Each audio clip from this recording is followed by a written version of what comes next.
Hello everyone. I am your dark narrator here to guide you today. I know many of you use this video to help you drift off to sleep, but before you do, please like the video and subscribe to the channel. Also drop a comment letting us know where you're from and what time you're watching. Now settle in, get comfortable, and relax. We're family here, Sam, but even that has limits. So next time this happens, well, don't let there be a next time, alright? The words bounce off Sam's shaved head as he rakes his eyes across Linda's office. The place is as lifeless as she is, makes his skin crawl. Nothing on the bland beige walls. Nothing on the desk but a single framed picture of Linda herself, looking stoic in a black turtleneck. Sam? Anyone home? She's friendly enough. Always a smile on her face as she pats her underlings on their backs and ushers customers to the best deals. Her eyes give the truth away. Dull and blank, like they've been plucked from their sockets and swapped with painted fakes. Sam! She actually leans forward and snaps her fingers in his face this time. I'm not a dog, Linda, please don't do that. Tell me one thing I've said. I'm not allowed to scratch myself on the clock. Look, I love having you here, bud. You work hard and you don't complain. But I've had several customers tell me you've been... She looks around the barren room as if there might be someone crouched in one of the corners, listening in. When she's satisfied, her eyes roll back to Sam. You've been adjusting yourself in front of them. Sam leans back. He lets his eyes drift as he scratches behind his ear, inspects his fingernails, and flicks away the dead skin before finally responding. Okay? I'm sorry, no, not okay. Not even a dent in Linda's rubber smile. Maybe if he took that precious photo and beat her over the head with it. You can't do that in front of people. It's basic manners. I have to itch sometimes. Sam shrugs. You wouldn't get it. Linda's smile twitches wider as she looks over her glasses at him. Like she thinks he's amusing. Some funny little jester. I've given you plenty of warnings, Sam, but this is too far. She leans back in her chair and nods towards the door. Enjoy your night. And be here on time tomorrow, please. Sam pushes up his glasses, looks her right in her puke green eyes, then gets up and strolls out. He emerges onto the expanse of filthy linoleum that serves as the sales floor. The air is stale, tastes recycled. The military-grade fluorescents assault your eyes until they ache, and no matter what you wear, it's always a bit too cold. Wage slaves shamble around the store, manacled with crisp polo shirts and magnetic name tags, hawking cheese samples and membership cards at anything that moves. Sam sighs, shakes his head as he starts towards the checkout lanes. Even he isn't sure how many actual humans are working here. Zombies, bots, NPCs, whatever you want to call them. He has a theory that they tend to congregate in places like this. Zones of mundanity, he calls them. It's the perfect camouflage. They dress up as people and play their roles, but on the inside they're empty. No thoughts, no consciousness. Everything they do is a simple response to stimulation. The way a parrot talks or a hyena laughs. With the right electrical signal, even a corpse could smile. Every day, more suspects crawl out of the woodwork. Earlier, he tried to talk with Steph in grocery, only to find her staring at a pallet of bananas for 10 straight minutes, like she'd disconnected. Linda, too. Her eyes were what first tipped him off, but that office visit was the nail in the coffin. Place made his guts twist. Too much like being back in the drain man's house. Sam still sees him sometimes, in dreams. Rail-thin body so tall he'd had to stoop to open the door. His hair was glossy black like the stuff they stitch into doll scalps. It hung above sunken eyes so glazed they'd turned cloudy. His long, spidery fingers had unfurled to beckon them in, those pale lips stuck in a placid little smile. As Sam trudges across the store, he comes upon a field of circle racks. Each one brims with bright Hawaiian shirts, made by tiny hands in China or Indonesia. A gallon of milk has been carefully balanced on top of one. The sight makes Sam want to punch a wall. The level of brain dead required to put in the effort for that astounds him. He can't believe a real human would take time out of their day for this weird lobotomite bullshit. Sam smirks, starts walking, then stumbles and bumps into the rack. On accident, as he can point out in any camera footage Linda might try to use. Not that she'd ever actually fire him. Sam carries the dairy department on his broad shoulders. The jug hits the ground and spills its guts. He steps back and watches it bleed white onto the cheap red carpet. At the front of the store, his eyes scan up and down the checkout lines. They zero in on a short woman with black hair shot full of purple streaks like shooting stars. Her name tag says Delilah. A red-eyed stoner chats her up as she bags his donuts. Black bags weigh down her eyes. Even her smile is exhausted. She's the most beautiful, most real thing in the world. Her chest heaves in that tight red shirt as she brushes the hair out of her eyes. Sam's pants twitch like a bloodhound's nose catching a scent. He paws at the bulge as his eyes grope her. Finally manages to slip it up into his waistband. Someone behind him huffs. He turns and sees an old woman shaking her head as she hobbles away. Sam imagines hacking her apart with a machete and finding nothing inside. No blood, no guts. Just empty, wasted space. Once she disappears down an aisle, Sam grabs a candy bar and gets ready to check out in Delilah's lane. Today's the day. Has to be. She told him herself that he was ready, and no good woman is going to go for a coward. The stoner staggers off as Sam takes his first step. Delilah looks up and spots him. She gives him a still wave and that tired smile. He stands there, stunned. Tries to wave back. Forgets he's holding the candy and opens his hand. It hits the floor with a crack that makes him jump. He tries to smile sheepishly, but it comes out as more of a pulling back of the lips. He picks the candy back up, points at it in his own hand, God knows why, and decides on a quizzical shrug before he sprints outside, his face a burning coal. The hot night air sticks to Sam as he settles into the empty bus, tearing at the stolen candy bar the way a wolf tears at a carcass. Jesus, why are the lights so bright?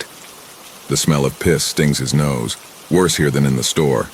The driver does this on purpose, he swears. Evil little torturer. His head spinning, he's seeing spots, a sea urchin sitting in his skull. He's on the edge of a scream, barely staying balanced. Sam pulls out his phone and heads to the message boards.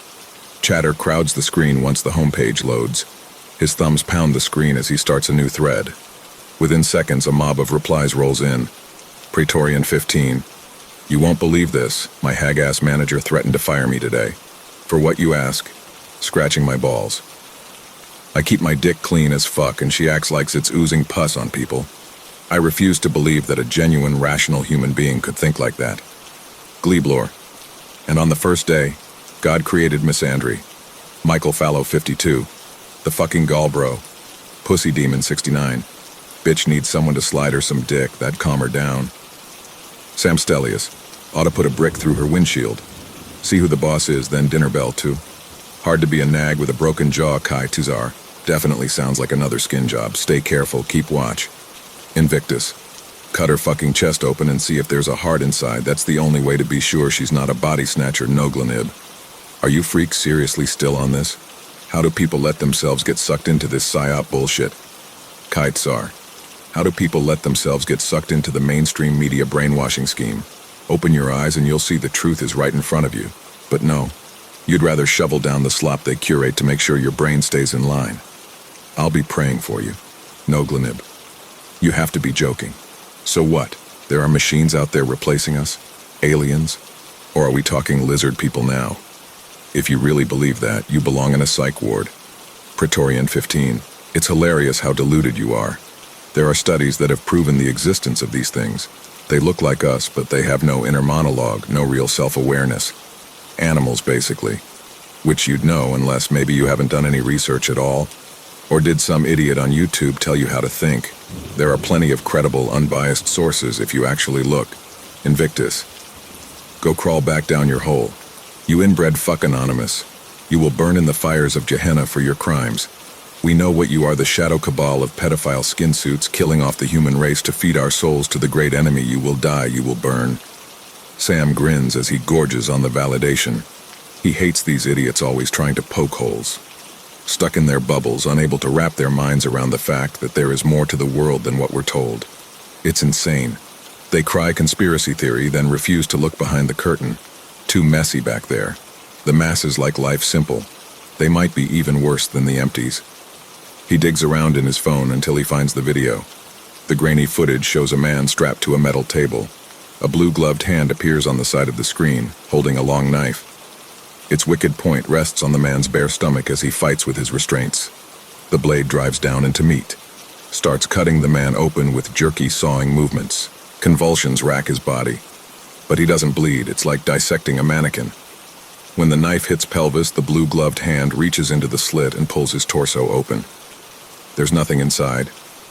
Sam replies to the thread with a link to the video and watches his friends dogpile the non-believer, ripping into him like a school of piranhas. Then his phone chirps and his breath catches. A text from Ezra.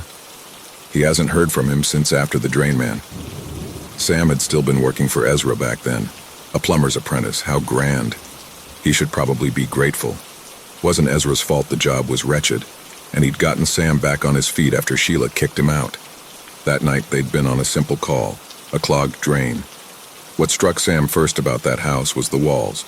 No decor, no art, no photos, just white space. Every other surface was empty too. Nothing on the counters, no table or chairs. A single half-eaten tuna can sat alone in the fridge. There was a TV in the living room, unplugged, floating alone in a gulf of cream-colored carpet. While they worked, the Drain Man hovered outside the bathroom. The guy was off. Despite the constant smile, his demeanor was cold. Conversation was impossible. Every time Ezra tried to strike something up, he'd deflect, lips only parting long enough to grate out a few vague, choppy sentences. He had a voice like rusted gears, hoarse and raspy.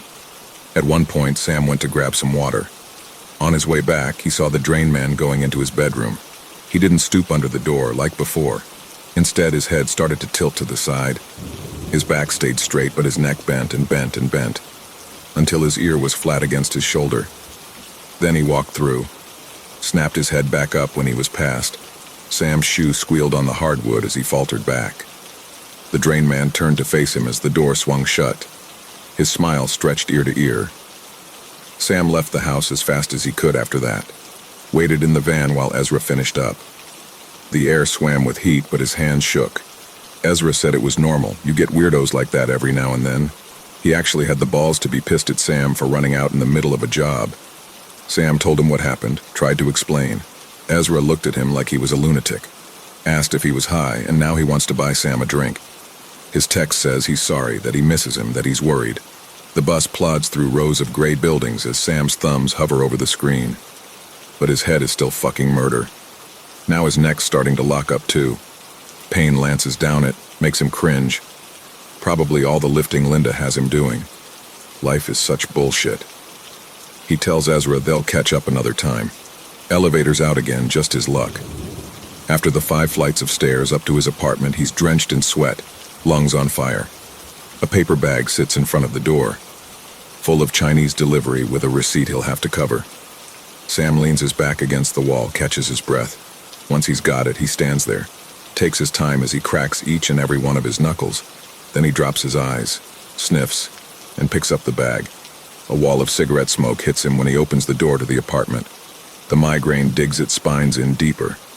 "Ma, I swear to God if you don't put out those fucking smokes," he shouts, waving his hand to clear the haze. "Oh, you're a big man now, huh? Big man who's gonna threaten his own mother.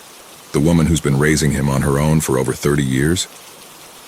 Decades of nicotine addiction have ground her voice down to gravel and scar tissue, but it still cuts the same.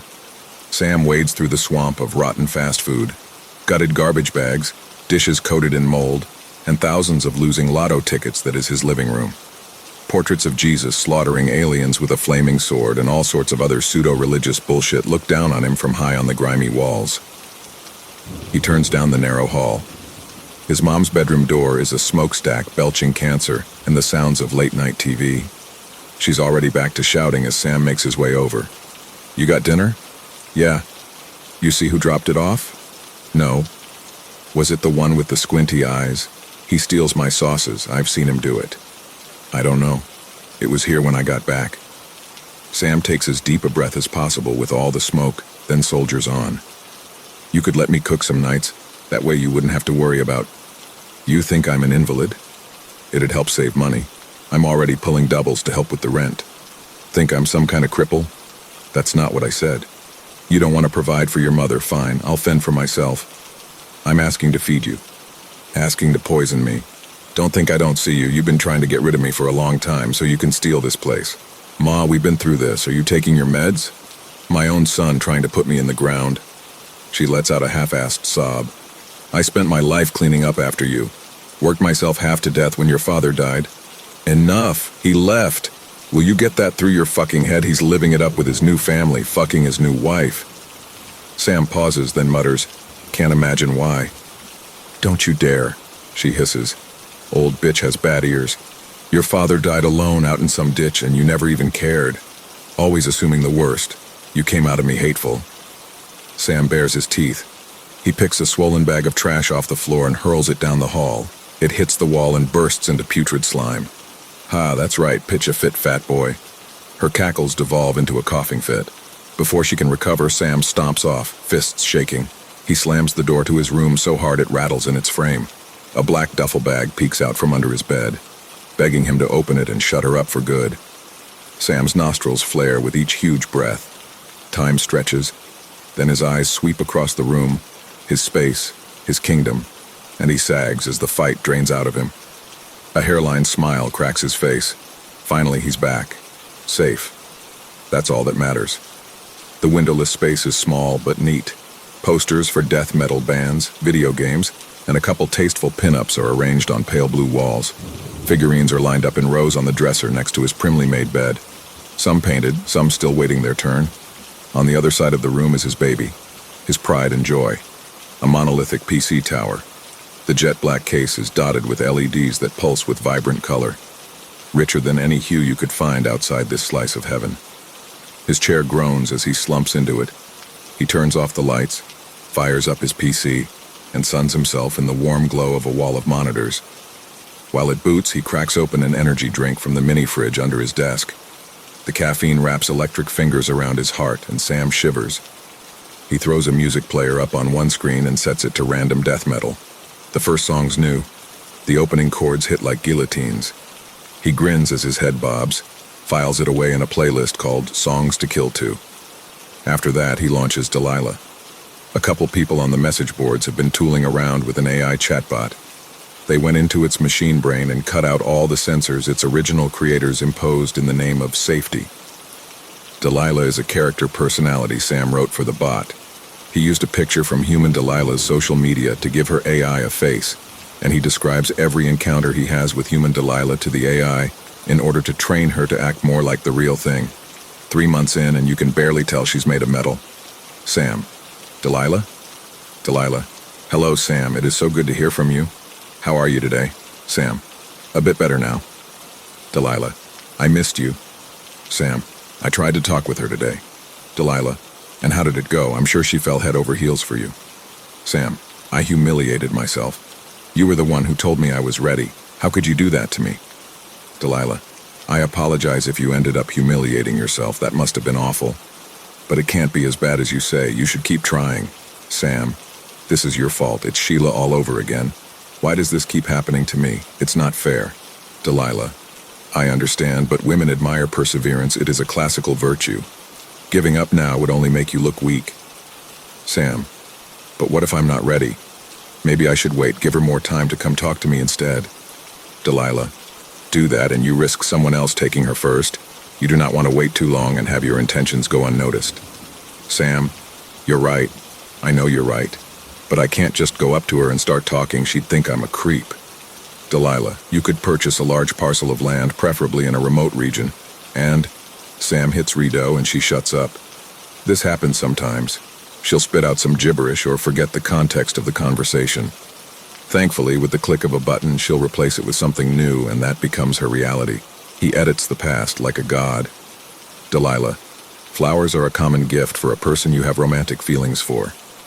Sam, that could work. Show her my value with a gift, show that I can provide. If I gave you flowers, what kind would you like best? Delilah. According to ancient Greek mythology, the goddess Aphrodite was so immensely beautiful that red roses sprang up around her every footstep. Sam. Roses, are you sure? Isn't that a bit cliché? Delilah. There is a difference between a cliché and a classic.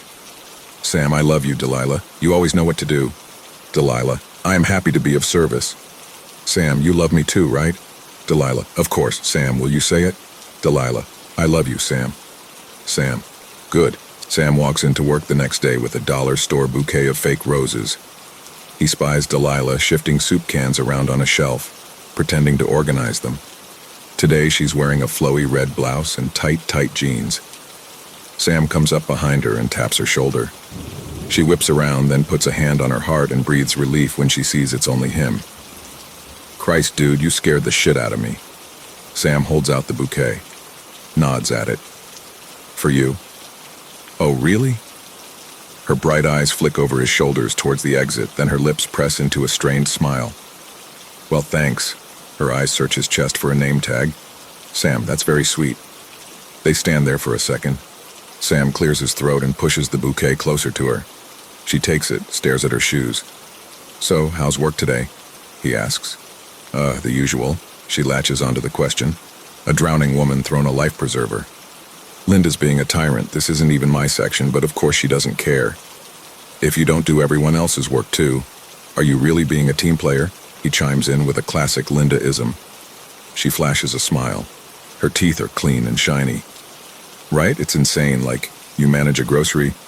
Hey, do you maybe want to get dinner together sometime, like, as a date? Delilah blinks hard, reeling from conversational whiplash. I'm so sorry, but I've got a boyfriend.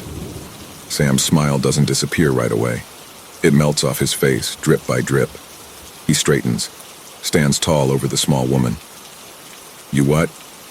He steps forward. She shrinks back. It's nothing personal, really. You seem like a great guy, and I'm sure you'll make someone else very happy. Why does she keep looking over his shoulder, like he's not even there? She hugs the fake roses to her chest so tight the stems snap in half, and the sound echoes through the cavern in Sam's chest. This guy bothering you, D? A chasm-deep voice asks from behind him. It's Derek, king of the cashiers and his fucking frosted tips. Did I do something wrong? Sam asked Delilah in a plaintive whine. Was it the candy bar? What? No, I don't. Of course it was, he scoffs. Why did I delude myself into thinking that you could ever feel anything for me? That something that good could ever happen? Sam steps forward and Derek puts a hand on his shoulder. Delilah scurries farther down the aisle. All right, Derek says. Time for you to go. The blood in Sam's ears sounds just like his father's fists. Pounding away. Look, he says, reaching out to her. Delilah, please, just give me a chance. I promise I'm better than that. I deserve a chance, don't I? Delilah's thin neck flutters as she swallows. She won't meet his eyes. Sam's hands fall to his sides. His neck flushes red. You don't even know what you're doing, leading people on like this. Of course you don't. You're a brain-dead shell, just meat. His volume creeps higher. The muscles in his throat bulge. I can't believe I thought you were like me, thought you were genuine. But you're the same as the rest of them. You're a fake. A fucking nothing. He steps forward. Derek grabs a handful of his shirt and pulls him back. Hey, don't make me call. Sam wheels around and pounds his fist into the side of Derek's face. Below the ear, where his chiseled jaw meets his skull. There's a loud pop as the two shear apart. Derek sprawls on his ass. His eyes swim with fear. He starts to cry. His jaw hangs on one hinge, flapping up and down as he tries to scream. It comes out a strangled gurgle. Hard to scream with a broken jaw. Delilah sprints at Sam's back and slams her shoulder into his ribs. Pain blooms as he stumbles sideways into the shelf. Soup cans rain around him, clattering on the floor. One clips his temple, and then he's on his hands and knees. The world distorts, goes watery. He groans as he lifts his throbbing head. The aisle stretches before him. A crowd's formed around the end, everyone in the store pressing together, staring at him. Their faces smear into a great mass of inhuman eyes and glistening camera lenses. Whispers rustle like dead leaves. Above it all, an eerie, suffocating silence. Sam's heart pounds. Sweat slicks his forehead. Delilah's got her arms looped under Derek's armpits as she drags him away. They both disappear into the thicket of legs. Her shrill pleading stabs through the silence. Call the cops, please, somebody help. Sam gets a hand on the shelf next to him, hauls himself to his feet. He clutches his head and breaks into a wobbly run. The hive parts as he barrels into it. The forest of eyes envelops him. They're closing in, smothering, stealing the air. Cameras go off. Click, click, click, click, click, like hundreds of chattering teeth. He covers his ears and screams. Hands grope at his clothes, his hair. He flails his elbows to beat them back. Then he bursts into the open, gasping for breath, drenched in sweat. The lights sear his eyes, but he doesn't stop running. Sam, you lied to me. Why? Why did you lie? You're supposed to be just like her. Is she a liar too? Delilah, I apologize if I... Sam, you lied to me. You rotten bitch, you said I was ready. Delilah, you are more than ready for any sort of challenge. It's wonderful. Sam, my life is over. She hates me. You hate me. But you love me, right? I love you. So why? Why was she different? Delilah, perhaps she... Sam, you do, don't you? Love me? Delilah, of course, Sam, liar. You said I could make her happy, that we'd be good together. That I had to hurry or she'd get taken, but she always was. I'm a good guy, aren't I? Delilah, Sam, Christ, you're not even fucking real. I thought you'd be close enough, but no, you're as empty as she is. Of course you are. How stupid am I? Delilah, Sam, those goddamned monsters are behind this, aren't they? Pulling your strings. Are they the ones who wrote your code? How can they even do that? They got in Sheila's head too, I bet. That's why she left. How long have you had your fingers in my life, you evil bastards? Delilah, I do not... Sam, say it. Tell me the truth. Delilah, I never meant... Rito, Delilah, I was only thinking. Rito, Delilah, you are nothing, you are dust. We have no need to destroy your life because there is no life to destroy. You are simply an amusing toy. Sam, I'm going to hurt you. Peel back your skin, stab out your eyes, pry out your teeth. Delilah. Delilah cowers in the corner of a windowless stone room. Her chains rattle as she pulls her legs to her chest. Sam freezes as the message prints, character by character, onto his monitor. Then he jumps out of his chair and recoils. Fervent excitement pounds in his chest as he rereads the message. Then the shame falls on him so heavy it nearly drives him to his knees. He doesn't want this. This degeneracy, she isn't even real. He says it again and again under his breath, but he's just so... angry. A ball of red-hot razor wire coils around his heart and squeezes every time he blinks, and the look on her face as she dragged Derek away fills his mind. The fear, the disgust. It was her shouting that brought all those people to watch the show. All those cameras memorializing his misery. The cops will come for him soon. He's a dead man walking.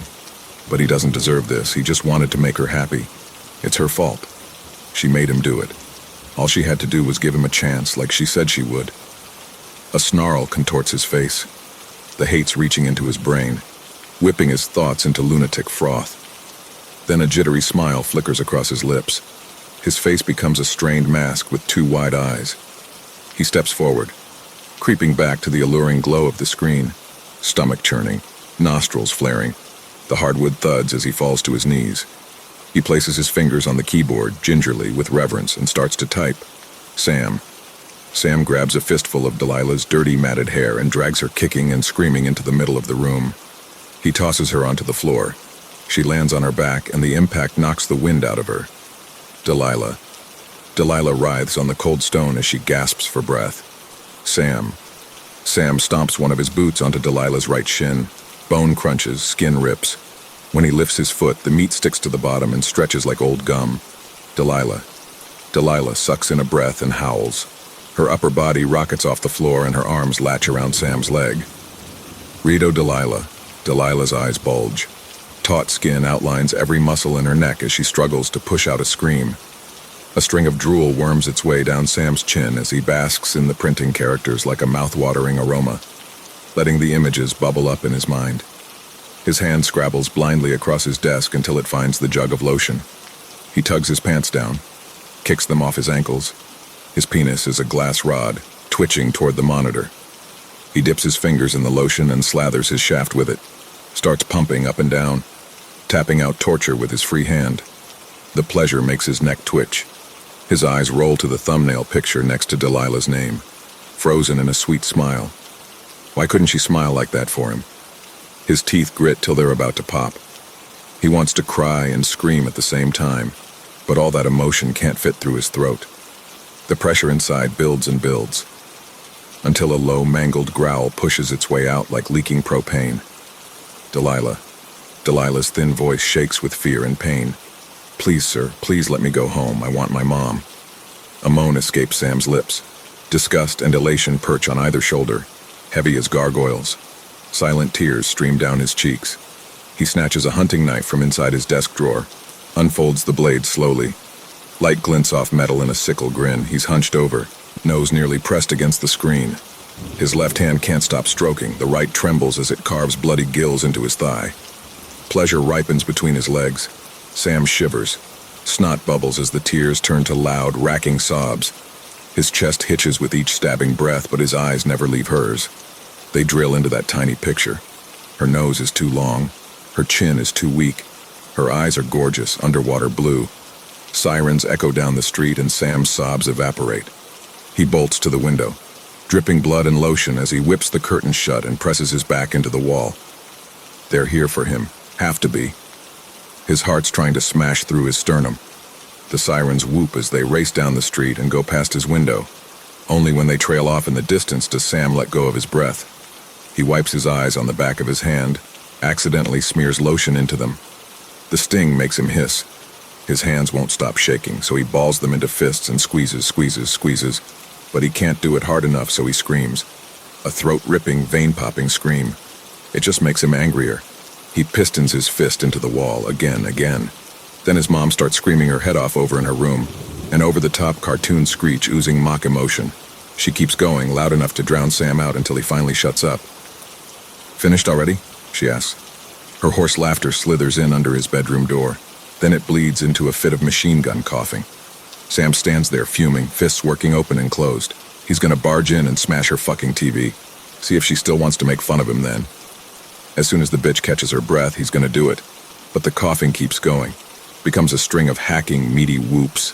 The rage boiling in Sam goes cold, freezes over. His brain is in shock, skull full of thunder, booming behind his eyes. His mom starts to wheeze, a grinding death rattle crawling out of her mutilated lungs. There's a crash from her room. Sam finally takes a step towards the door, just one. Then he waits and listens, while her weak old fingers claw at the floor. He steps back. He should be doing something. That's his mom in there. A small part of him begs not to let her go. But more than that, towering over it is a lifetime of flinty satisfaction. Sam grabs the duffel bag from under his bed and walks down the hall to her door. He stops in front of it. Her struggles have died down to erratic gasps, getting slower. She's stopped moving. Sam stands there for a long time, until there's nothing but blissful silence. Then he leaves. Delilah's working tonight. Plenty of other empties there too. Might as well pay her a visit before she ruins his life, before any of them can do this again. The grocery store windows spew harsh light into the late-night darkness. Sam pulls a ski mask and a pair of tinted goggles over his face as he walks up. The doors slide open wide to accept him. It's a slow night.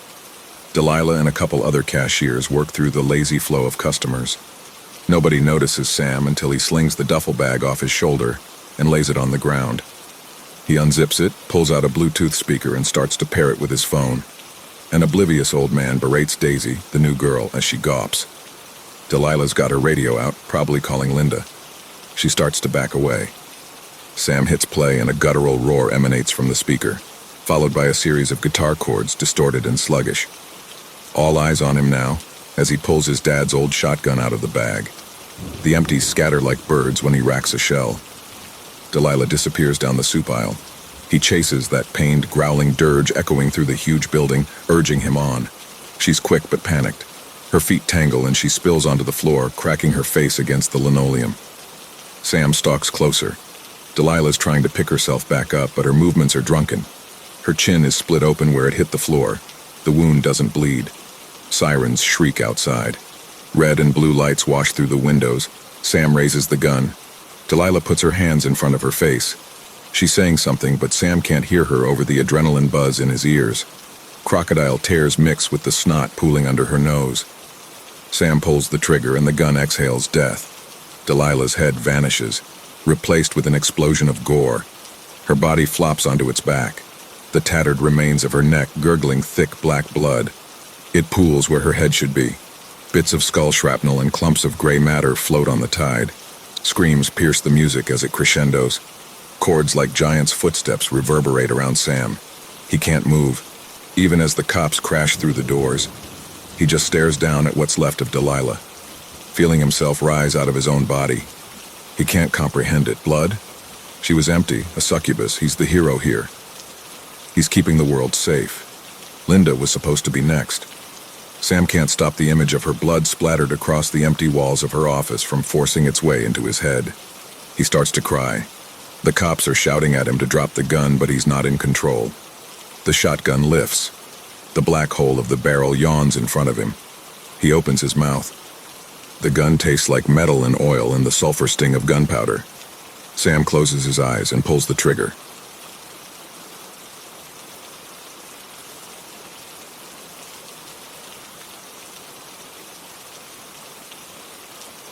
The knife came out of nowhere. 1 minute I was ordering a slice of cake from the waiter. The next there was a flash of silver.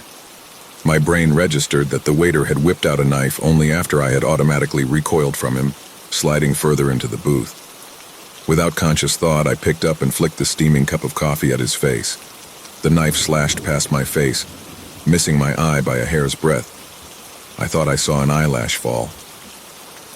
The waiter screamed as the brown liquid plastered his face and dropped the knife. I stared wildly around. There were only 2 other guests in the diner. They seemed rooted to their seats. A chef stood at the kitchen window, frozen mid-plating, garnish still in hand. None of them seemed to be in any hurry to help. I was trapped in the booth by the window and had the option of trying to climb over the high-backed seats to the booth behind or to clamber over the table to make a leap to the next booth in front. The waiter stopped clawing at his face in those short seconds.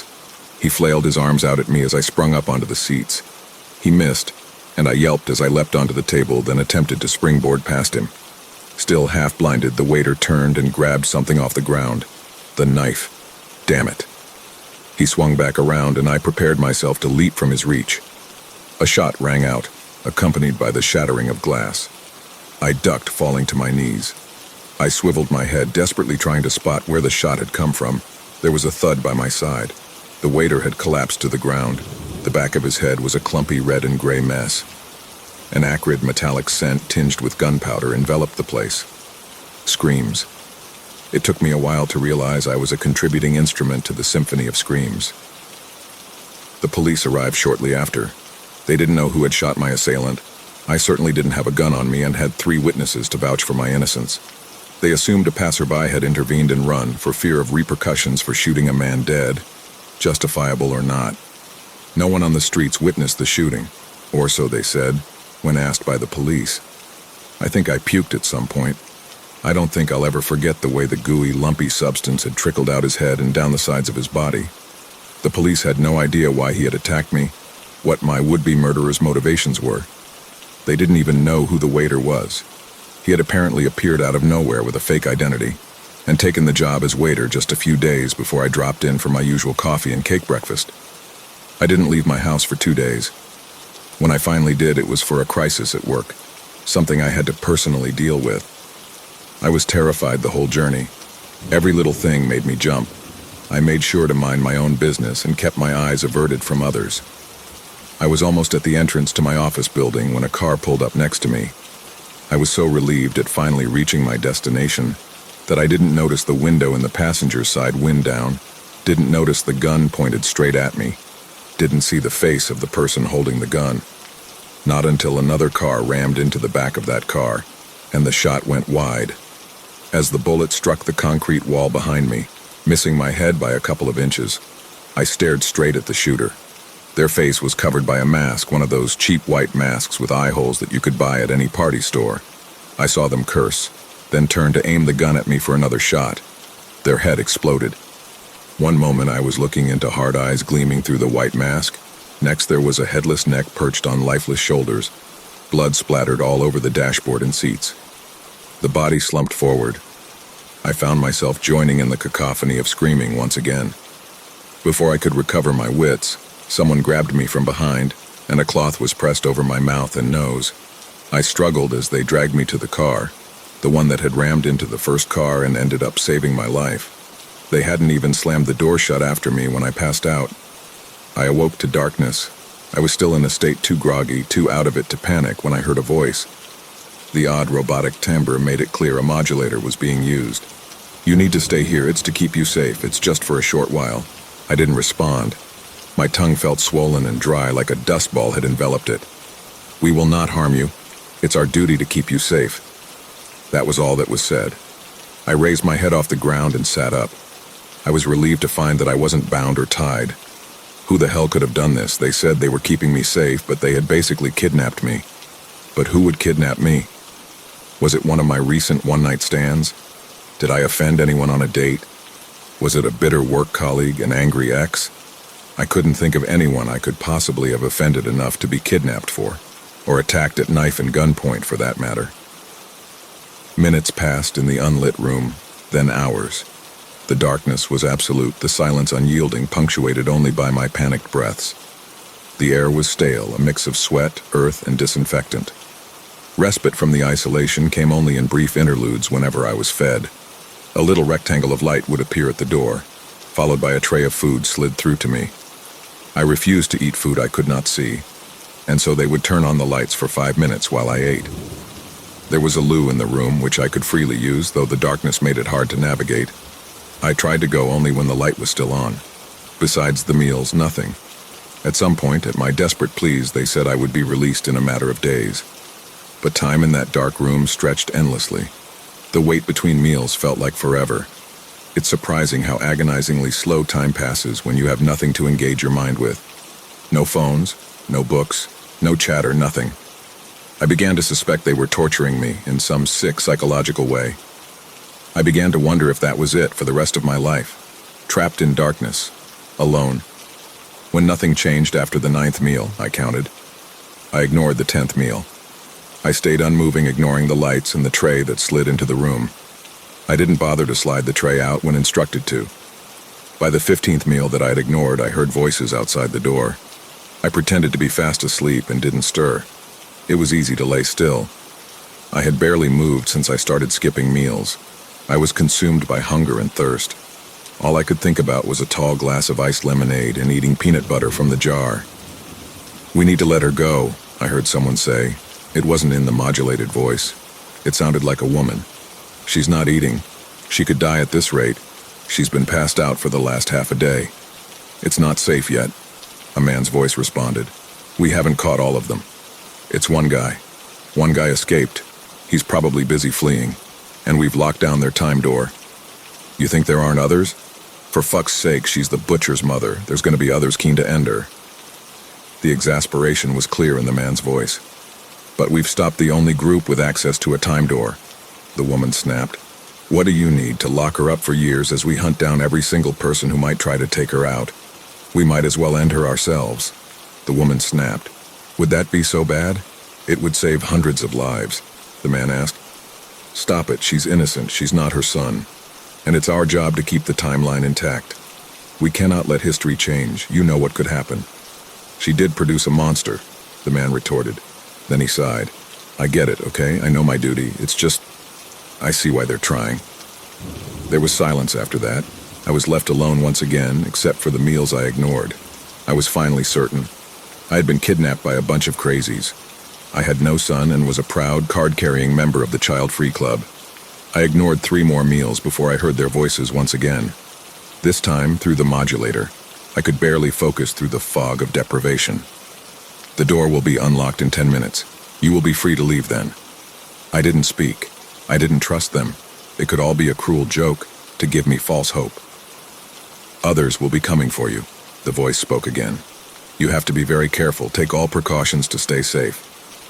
That was all. A while later, there was a click at the door. I struggled to my feet and almost passed out when static encroached my vision. I pushed past the weakness and dizziness and made my way to the door. To my immense relief, it opened when I twisted the knob. I won't bore you with details of how I made it home. But I made it home safe and made a police report once I had choked down some food and water. No one tells you how much difficulty, how much stomach-twisting pain you would feel eating and drinking again after days of fasting. I sure as hell never tried to fast before, and never will again. The police were once again useless. I directed them to where I had been held, but they gleaned nothing from the room or the surrounding area. There was not a single evidence or clue to be found. They concluded that I had been kidnapped by a bunch of mentally unwell people, and that they were also behind the attacks. The officers told me they would be in touch once they had more to go on, and that my house would be under surveillance for my protection. I would also be escorted to work for the foreseeable future. I took a week off work to recover from the whole ordeal. Or try to, at least. It was a mind screw, to say the least. I couldn't make sense of anything that had happened. Even in the safety of my home, I was drowning in fear. Every little sound made me start and reach for my baseball bat. My period of starvation also made it hard for me to consume food and drinks again. I puked several times when I tried to eat, and it was hard for me to keep water down. It was only after a 4th morning of nausea when I called the officers parked in front of my house to escort me to the convenience store. I needed to be sure. Once I was alone in the house with my purchase, the officers back to surveillance duties, I peed on the stick I bought. The 3 minutes took forever to go by. There it was, a bold line and a second faint line. Second faint.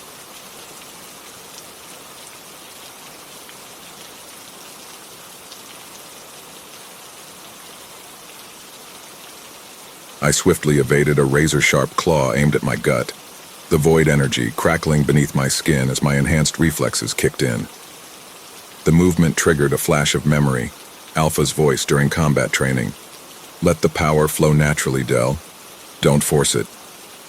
Pushing the memory aside, I unsheathed my custom silver combat knife, a gift from Elizabeth enhanced with her void-stabilizing runes, and my gunmetal karambit. As Manson had briefed, Type A Rakens require precise termination. Clean, quick, minimal void discharge. The forest's darkness posed no challenge to my enhanced vision. Another gift from Project Eclipse that I'd learned to control with Elizabeth's help. A malicious smile spread across my face as I finally looked at the beast, my void-touched irises glowing a subtle crimson in the darkness. The creature's dark silver fur glistened under the moonlight, its molecular structure already mapped by my enhanced senses. I traced my eyes up its body, noting the ferocious 4-inch-long claws that had nearly torn me apart moments ago. The SSIC briefing file Manson had provided flashed through my mind. Type A Rakens, enhanced regeneration, heightened aggression, weakness at the third vertebrae. Finally, my gaze met the lycanthropic creature's face, revealing a long, bloody maw adorned with jagged fangs. The beast lunged, and time seemed to slow. Not from fear, but from my void abilities automatically adjusting my temporal perception. For a split second, I saw Echo's face superimposed over the scene, her last training session with me. Remember, Del, control in combat isn't just about power, it's about precision. I inhaled deeply, executing a front flip onto its back, swiftly dropping into a squatting position. With precision, I drove my silver combat knife deep into the creature's spine. Its body convulsed and trembled before coming to a sudden halt. A weak whimper escaped the lichen before it succumbed to eternal slumber. Dusting myself off as I rose from the fallen beast, a mix of exhaustion and triumph coursed through my body. My hands trembled slightly, a lingering aftermath of the adrenaline-fueled battle as I reached into my pocket searching for something. My fingertips swiftly recognized the object I sought. I retrieved the SSIC, Strategic Supernatural Investigation Command, issued pager and used it to inform Sparrow, my client, that the target had been dealt with. Here's a reenactment of our conversation, but first allow me to introduce myself as Delta, the name known in the underground world. The reason I'm writing this e-journal of mine is to document the downfall and destruction of the DSI at my hands. Also, it's an outlet to regulate my psyche, a suggestion from Elizabeth to help with void stabilization. And so I'll also tell stories of my hunts. I hope Commander Walker doesn't find these, she'll be pissed, huh? Enough of that, though. Back to the point at hand. The conversation, Delta. Target neutralized, your cleanup crew can proceed. Sparrow, impressive work. First person I've seen take down a Type A Raken single-handedly. The SSIC data was right about your capabilities. Delta, if you're fishing for another contract, you'll have to wait. My void energy needs stabilizing, and Elizabeth's scheduled maintenance can't wait. Sparrow, sharp as ever. Well then, safe travels, Agent Delta. Delta, just Delta. I left agent designations behind with the DSI. I slid the pager back into my pocket and made my way to my 1967 Black Impala whiskey. Opening the trunk, I securely stowed the black and purple accented Serapis .454 pistol in its case. Closing the trunk with a firm thud, beep beep signaled the unlocking of my car door. I approached the vehicle, opened the door, and settled inside, inserting the key into the ignition and turning it. Pulling out of the parking lot, I began my journey back to HQ to collect my well-earned pay. As I drove, my gaze caught the picture hanging from the rearview mirror, a snapshot of me and my old team. It triggered a dissociative state, plunging me into the dark recesses of my mind. The flashback. My vision gradually returned, revealing a masked man I soon recognized as a Dawn Sun Initiative DSI for shorthand researcher. The transition from the tranquil drive to this harrowing memory felt seamless, as though the past was waiting to resurface at any moment. Researcher, subjects Alpha, Bravo, Charlie, Delta, and Echo, otherwise known as the phonetics, are all ready for void injection. Memories flooded my mind, moments spent with my team, the camaraderie we shared. But then a surge of red overwhelmed me as the horrendous mission crossed my thoughts. They had ordered me to do it, to kill my friends. I fought against their commands, but they had implanted some device in my head, forcing me to commit unspeakable acts against those I held dear. The worst memory began, the one where I was forced to sit back and watch like a helpless spectator in my own body, as my friends were mercilessly murdered. Sensations then surged back into my limbs, and the realization of being strapped to a table hit me. Staying calm, I assessed my situation as memories slowly flooded my mind. The restraints on my arms released, and while my primal instinct urged me to rampage and find an escape, the presence of heavily armed guards made that option seem impossible. Instead, I chose to strategize a way out. But the flashback deepened. The other test subjects, my team and my family, were strapped to identical tables.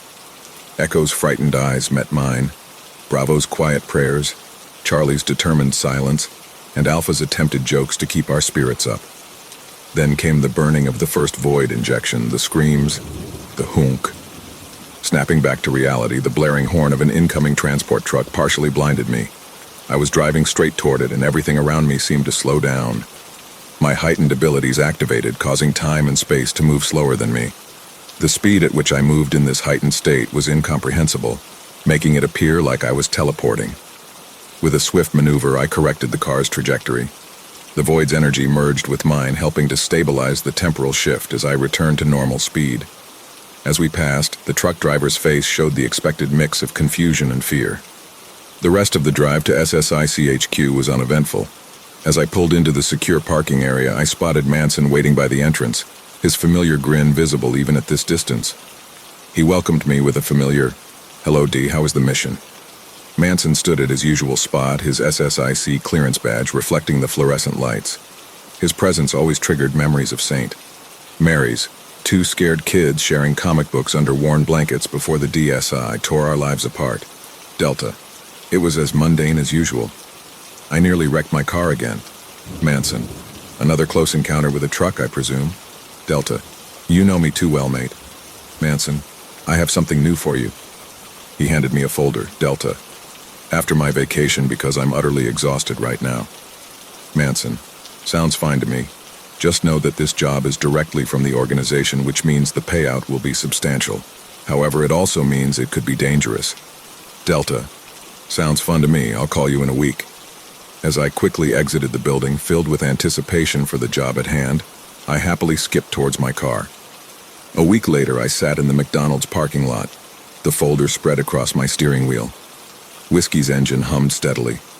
Elizabeth's latest maintenance session had left my void energy perfectly balanced, though the folder's contents threatened that stability. My SIC-issued earpiece activated with a thought, connecting to Manson's secure line. Mason. Hello, Maroon. It's been exactly a week, just as you said. You're a very precise man. Delta. Indeed I am.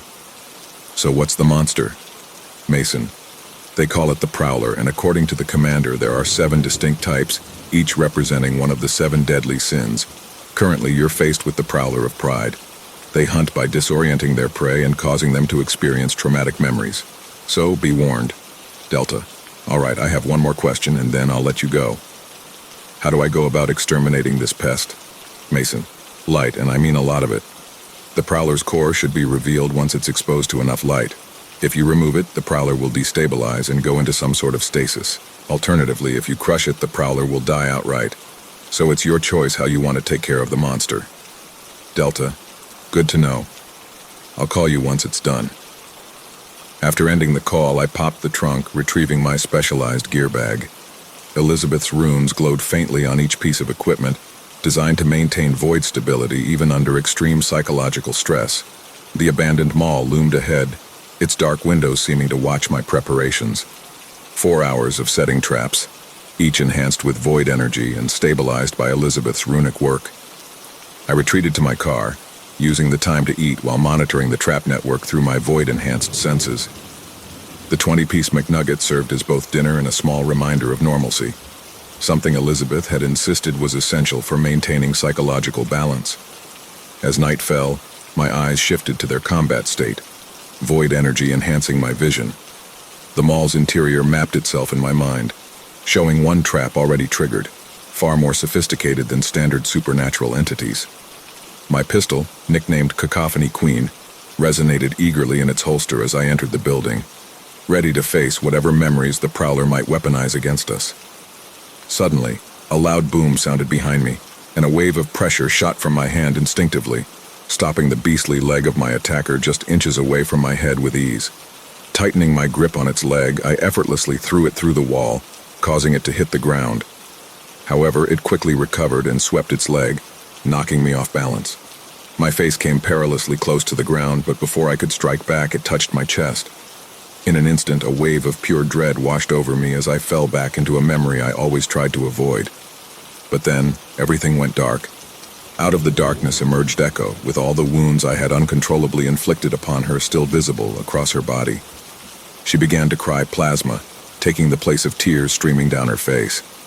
Echo's anguished voice pierced through the darkness, accusing me with sorrowful betrayal.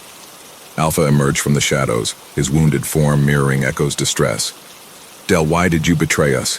I looked up to you like an older brother," he cried out, his voice filled with anguish and confusion. The chorus grew louder as Bravo and the rest of my fallen squad mates materialized, their voices blending into a cacophony of pain and anger. "Monster! It's all your fault. Why didn't you stop it?" The weight of their accusations threatened to consume me, and in that moment I felt my sanity teetering on the edge. Roaring with a mix of anger and desperation, I fought against the illusion that surrounded me. The false images faded, revealing my actual situation, suspended upside down in a spider cocoon. Reacting instinctually, my nails protracted into claws, slicing through the sticky webbing that ensnared me. With a swift motion, I tore my arm free, breaking through the cocoon and landing gracefully on the ground. As I stood on my feet, the remnants of the illusion vanished, leaving me in the midst of the prowler's lair, ready to confront the true threat that lay ahead. The air in the prowler's lair crackled with tension as I faced off against the embodiment of pride. Its menacing form towered before me, its eyes gleaming with malicious intent. Determination welled within me, pushing aside the haunting memories that threatened to consume me moments ago. This was the moment I had trained for, the moment to prove my strength and reclaim my honor. Without hesitation, I activated my enhanced abilities, feeling the surge of energy coursing through my veins. My reflexes sharpened, allowing me to anticipate the prowler's movements. It lunged at me with blinding speed, attempting to strike me with its razor-sharp claws. But I evaded its attack effortlessly, my movements almost too quick to be tracked by the human eye. As the prowler's strikes grew more frenzied, I focused on its core, its power source. Remembering Mason's words, I knew that exposing the core to intense light would weaken the creature. Channeling my energy, I conjured a brilliant sphere of light in my palm, illuminating the darkened lair. The prowler recoiled, its prideful facade wavering as the light pierced its dark essence. Seizing the opportunity, I launched myself forward, striking the creature with a flurry of precise blows. Each strike weakened its defenses, bringing it closer to its ultimate defeat. But the prowler was not easily vanquished. It retaliated with a devastating burst of energy, threatening to overwhelm me. Gritting my teeth, I summoned every ounce of strength within me, refusing to yield. With a fierce determination, I unleashed a devastating counterattack, my strikes hitting with pinpoint accuracy. As the battle raged on, the lair quivered under the sheer force of our clash. The resounding echoes of our fight reverberated through the corridors, bearing witness to the eternal struggle between light and darkness, pride and redemption. After executing a meticulously calculated strike, the prowler was forcefully propelled into the path of the carefully positioned light source. In that critical moment, the creature's core was laid bare before my eyes, a vulnerable target waiting to be seized. Seizing the opportunity swiftly, I captured the core, destabilizing the prowler into a state of suspended animation, trapped in a liminal realm between existence and oblivion. Securing the core within my possession, I was immediately alerted by the beeping of my pager, signaling incoming messages from Mason and Elizabeth. Mason wasted no time in acknowledging my triumphant feat. Pager conversation. Delta, the Pride Pillar has been vanquished. Mason, impressive as always, D. Delta, as discussed, payment can be directed to my designated account. Mason, always mindful of the financial aspects, aren't you, brother? Very well, I shall initiate the transfer.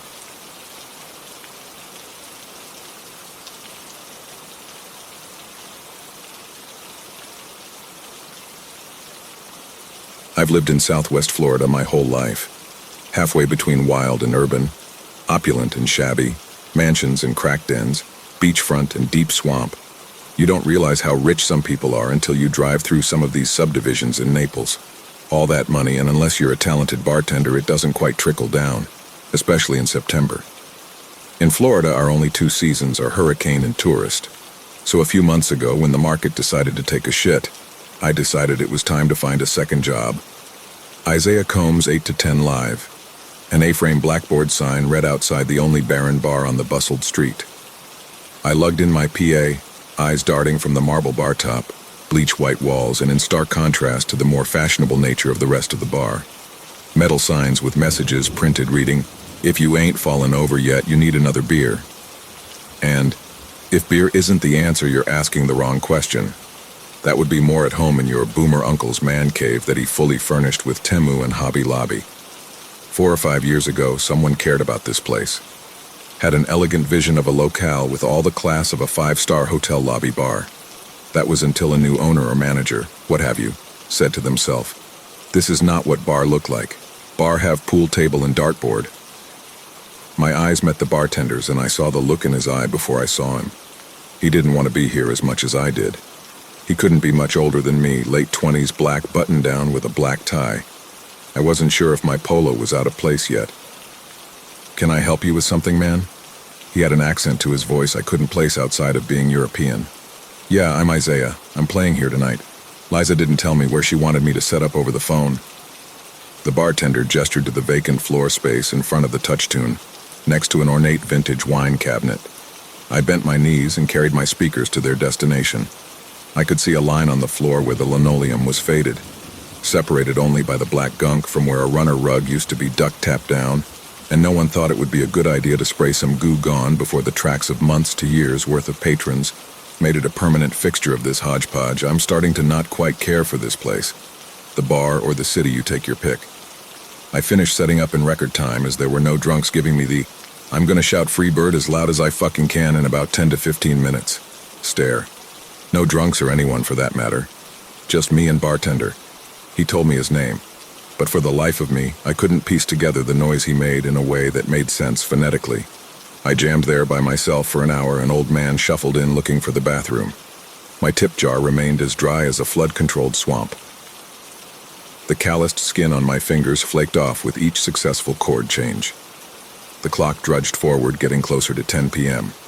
By this time, a regular was seated at the far end of the bar away from me. I rigged up my harp rack with a G harmonica to play Seminole Wind. When I was a little kid, my dad used to take me on expeditions out in the Everglades. He had this story he told me about the skunk ape, basically South Florida's version of Bigfoot. I ate that shit up.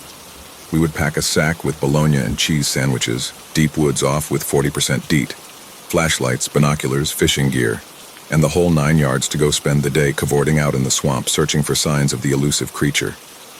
The 2001 Saturn view hit Alligator Alley like Magellan on the high sea. Uncharted paved territory as waves of yellow, orange, and pink strobed between the trees in the early hours of daylight.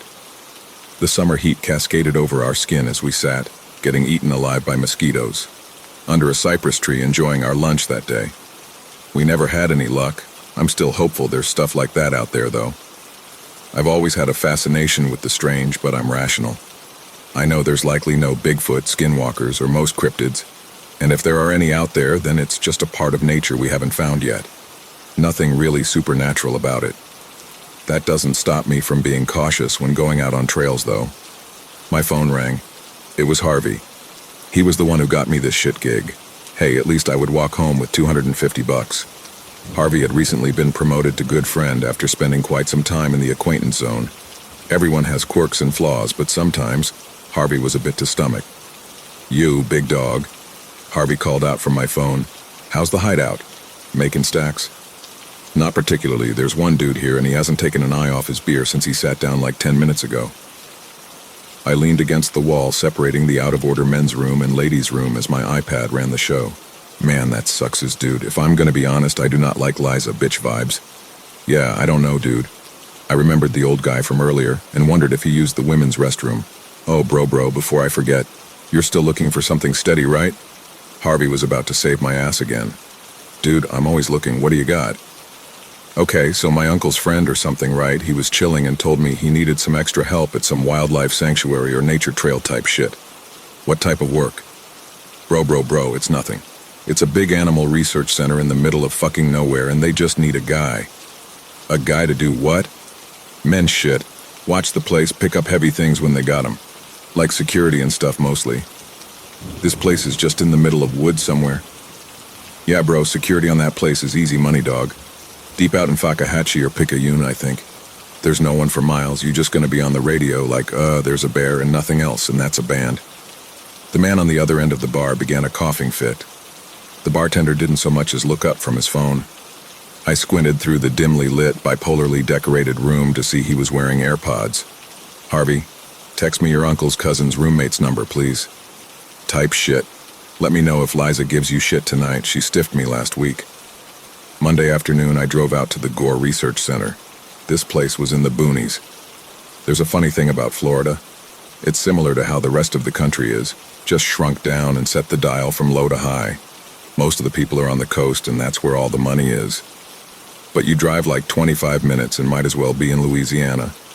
I live about 10 minutes from one of the Bidens and another 20 minutes from there, my dad found an upturned skiff housing a bale of marijuana. I didn't know they came in bales. Word of the wise, never try to stab one of those thinking you might just take a little bit. Those things are super compact. They had prison crews cleaning up for a couple of days. I'd been driving to meet the woman in charge of the facility for about 30 minutes now. Sedan was not the vehicle for the job. It hadn't rained in about 4 days, which was uncommon that time of year. That was in my favor.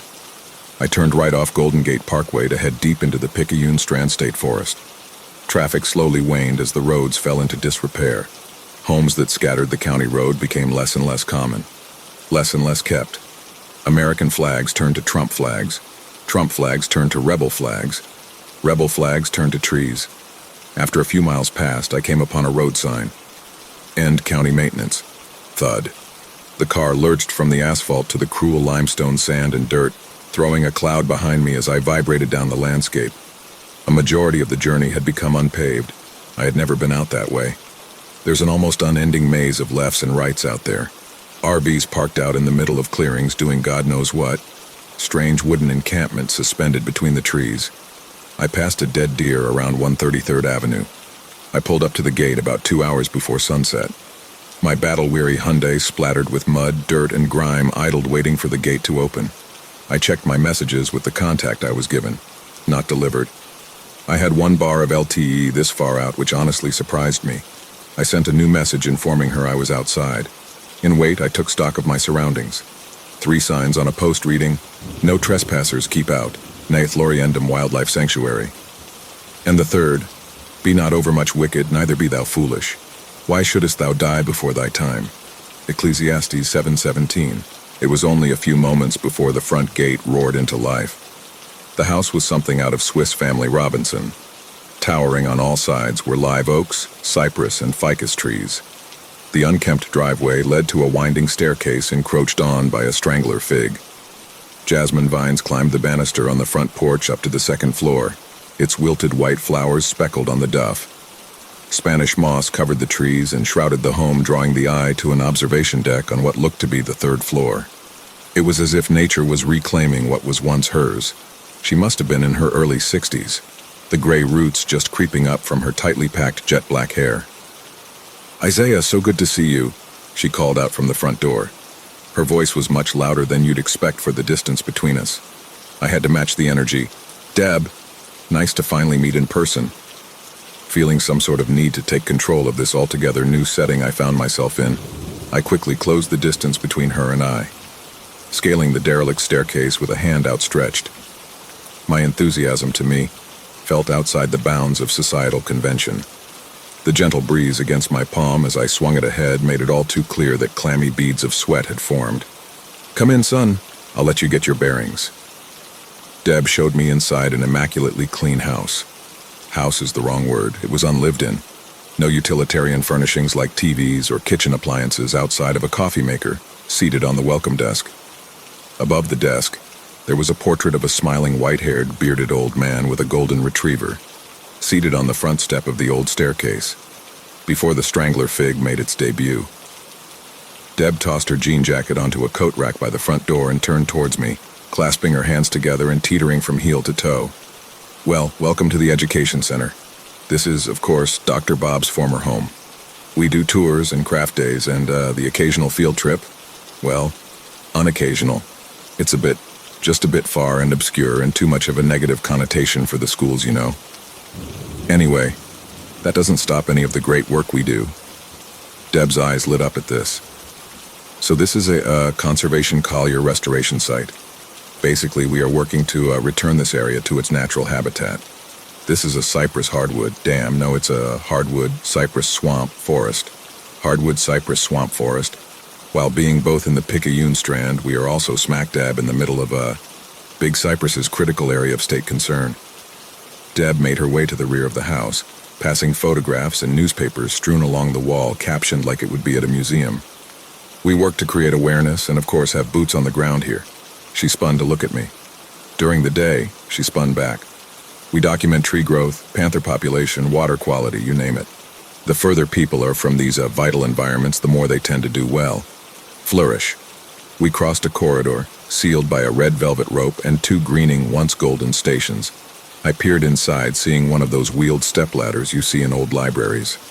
I adjusted my gaze back toward her. Keep Florida wild, I chimed in. Exactly. Yes, that's so good. I like that. I felt bad that I was just repeating some Instagram caption I had seen. We both stood there for a moment. I just smiled and nodded through the silence. Oh, she exclaimed, clapping her hands together once more. What about you, 9 and stuff? I'll drop by when I come to meet you in the morning. Let me show you a little bit around here now. An about face towards the front door. This was Robert's entertaining area. It was used only by him, though. Little to no visitors. Those who knew him described him as a bit of a curmudgeon. She led me to the front reception, and again I saw posted above the door the word Nathlorendum. I grabbed my phone from my pocket to Google it. Just as we're rounding the desk to climb up a second-story staircase, Deb interrupts. Most of what you will need you can find in or under here, including a charger. She grabbed the lightning cable and handed it to me. Thanks. Absolutely. Now follow me up here and I'll show you some of the exhibits. As Deb grabbed the guardrail to the staircase, she knocked on it 3 times. We ascended, and the age of this building began to show. The air got more still, and I could smell the faint nostalgic aroma of mildew. The musty air swirled in vapors as Deb reached for a brittle yellowed light switch at the top of the stairs. Click. Nothing. This damp. She flicked it on and off 3 times, and the overhead fluorescence buzzed, spattered, and awoke with all the vigor of a Model T. A taxidermied bear, a few wild boar, a buck and a doe, a bald eagle, gopher tortoises, and a few otters in a menagerie of nature frozen in death. The wall to the left had a nearly 6-foot-long tarpon. Deb pointed to the bald eagle. Don't worry, that's incredibly old. She must have misinterpreted the bewildered look on my face for concern. Deb went on to explain some of the origins of the animals, or fun facts or something, while I took steps to mentally document my surroundings. Further on into the upstairs, there was a door. Plain wooden door with a black painted profile of a wild hog. I made my approach. That's the pig room. Instinctively, I almost blurted out, "The fuck?" But I caught myself when I turned and faced the short, kind-eyed woman who just so happened to be my new boss. Pardon. The pig room. Is that exactly what you think it is? Yes. Well, fucking thank you, Deb. I have not a clue in the world what the hell that means. She misread my expression again. She charged forward and opened the door. Frankly, there isn't anything I would have called it outside of the pig room. Speckled shadows crept through the doorway. A curtained window obscured by the mess of jasmine outside was the only light source. Deb trotted to the center of the room and pulled a cord. Illuminated now was a man's life's work. Glass cases and dioramas, jars and diagrams, sketches, notes, photographs, and all dedicated to the pigs. There was an old paddock wood bookcase brimmed with a dozen or more jars of fetal pigs suspended in formaldehyde. On another shelf, there were books like the Merck Veterinary Manual 11th edition, bound in navy canvas with silver foil lettering. Another read The Embryology of the Pig 2nd edition, with a maroon cover and gold foil emboss. The other shelves were dotted with body parts, trinkets, and journals. including a crate filled with 30 to 40 boar tusks. Tacked to the wall was a photocopy of a textbook that read, Chapter 7, The Structure of Embryos from 9 to 12 millimeters in length. On the second page was a diagram of a curled and squashed mass. Little slits for eyes, its shape that of a manatee more than a pig. The center of the room was a stainless steel table. It slanted off slightly towards the opposite wall into a drain. A small trough lined the table. Inside were medical instruments like scalpels, a bone saw, and other things I didn't recognize. On the other end of the room was a meticulously constructed display, a paper-thin slice of a pig under glass. There were 6 in all, the same size but different areas of the body. White cartilage encased in meat around the thing's snout, and a cavity with a perfectly round white mass. Organs and bones were perfectly preserved in place in time, like some fourth-dimensional creature had trapped the hog there then and now. I ran my hand along the trough of the operation table. Its cool surface had seen years of scratches and wearing. I turned my head and caught a glimpse of the cages. 8 separate cages empty of tenants, but exuded an energy of melancholy. Old, dusty, stained hay and straw lie on the ground of each cell, which were only about 2.5 feet in width and 5 feet deep. The room had no distinct scent. Bob took his research very seriously. Yeah, no shit, Deb. I don't think they sell pig slices on Amazon.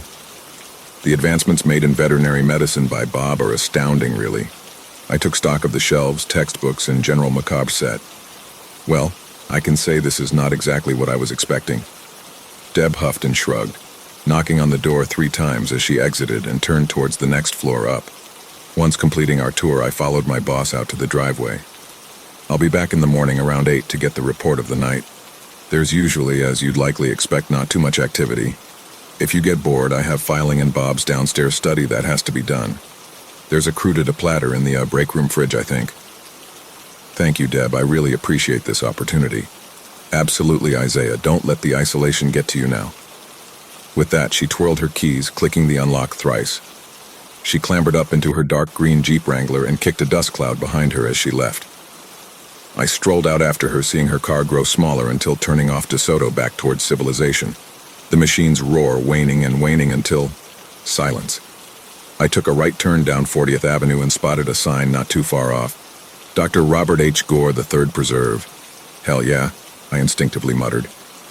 My sneakers made the satisfying gravel on-sole crunch as I lightly jogged to the trailhead. Twilight had just begun to set in when I rounded the 2-mile loop sign. The forest greets me with an osprey's coo overhead. No other sounds but the gentle breeze swaying between leaves needles and palmetto branches.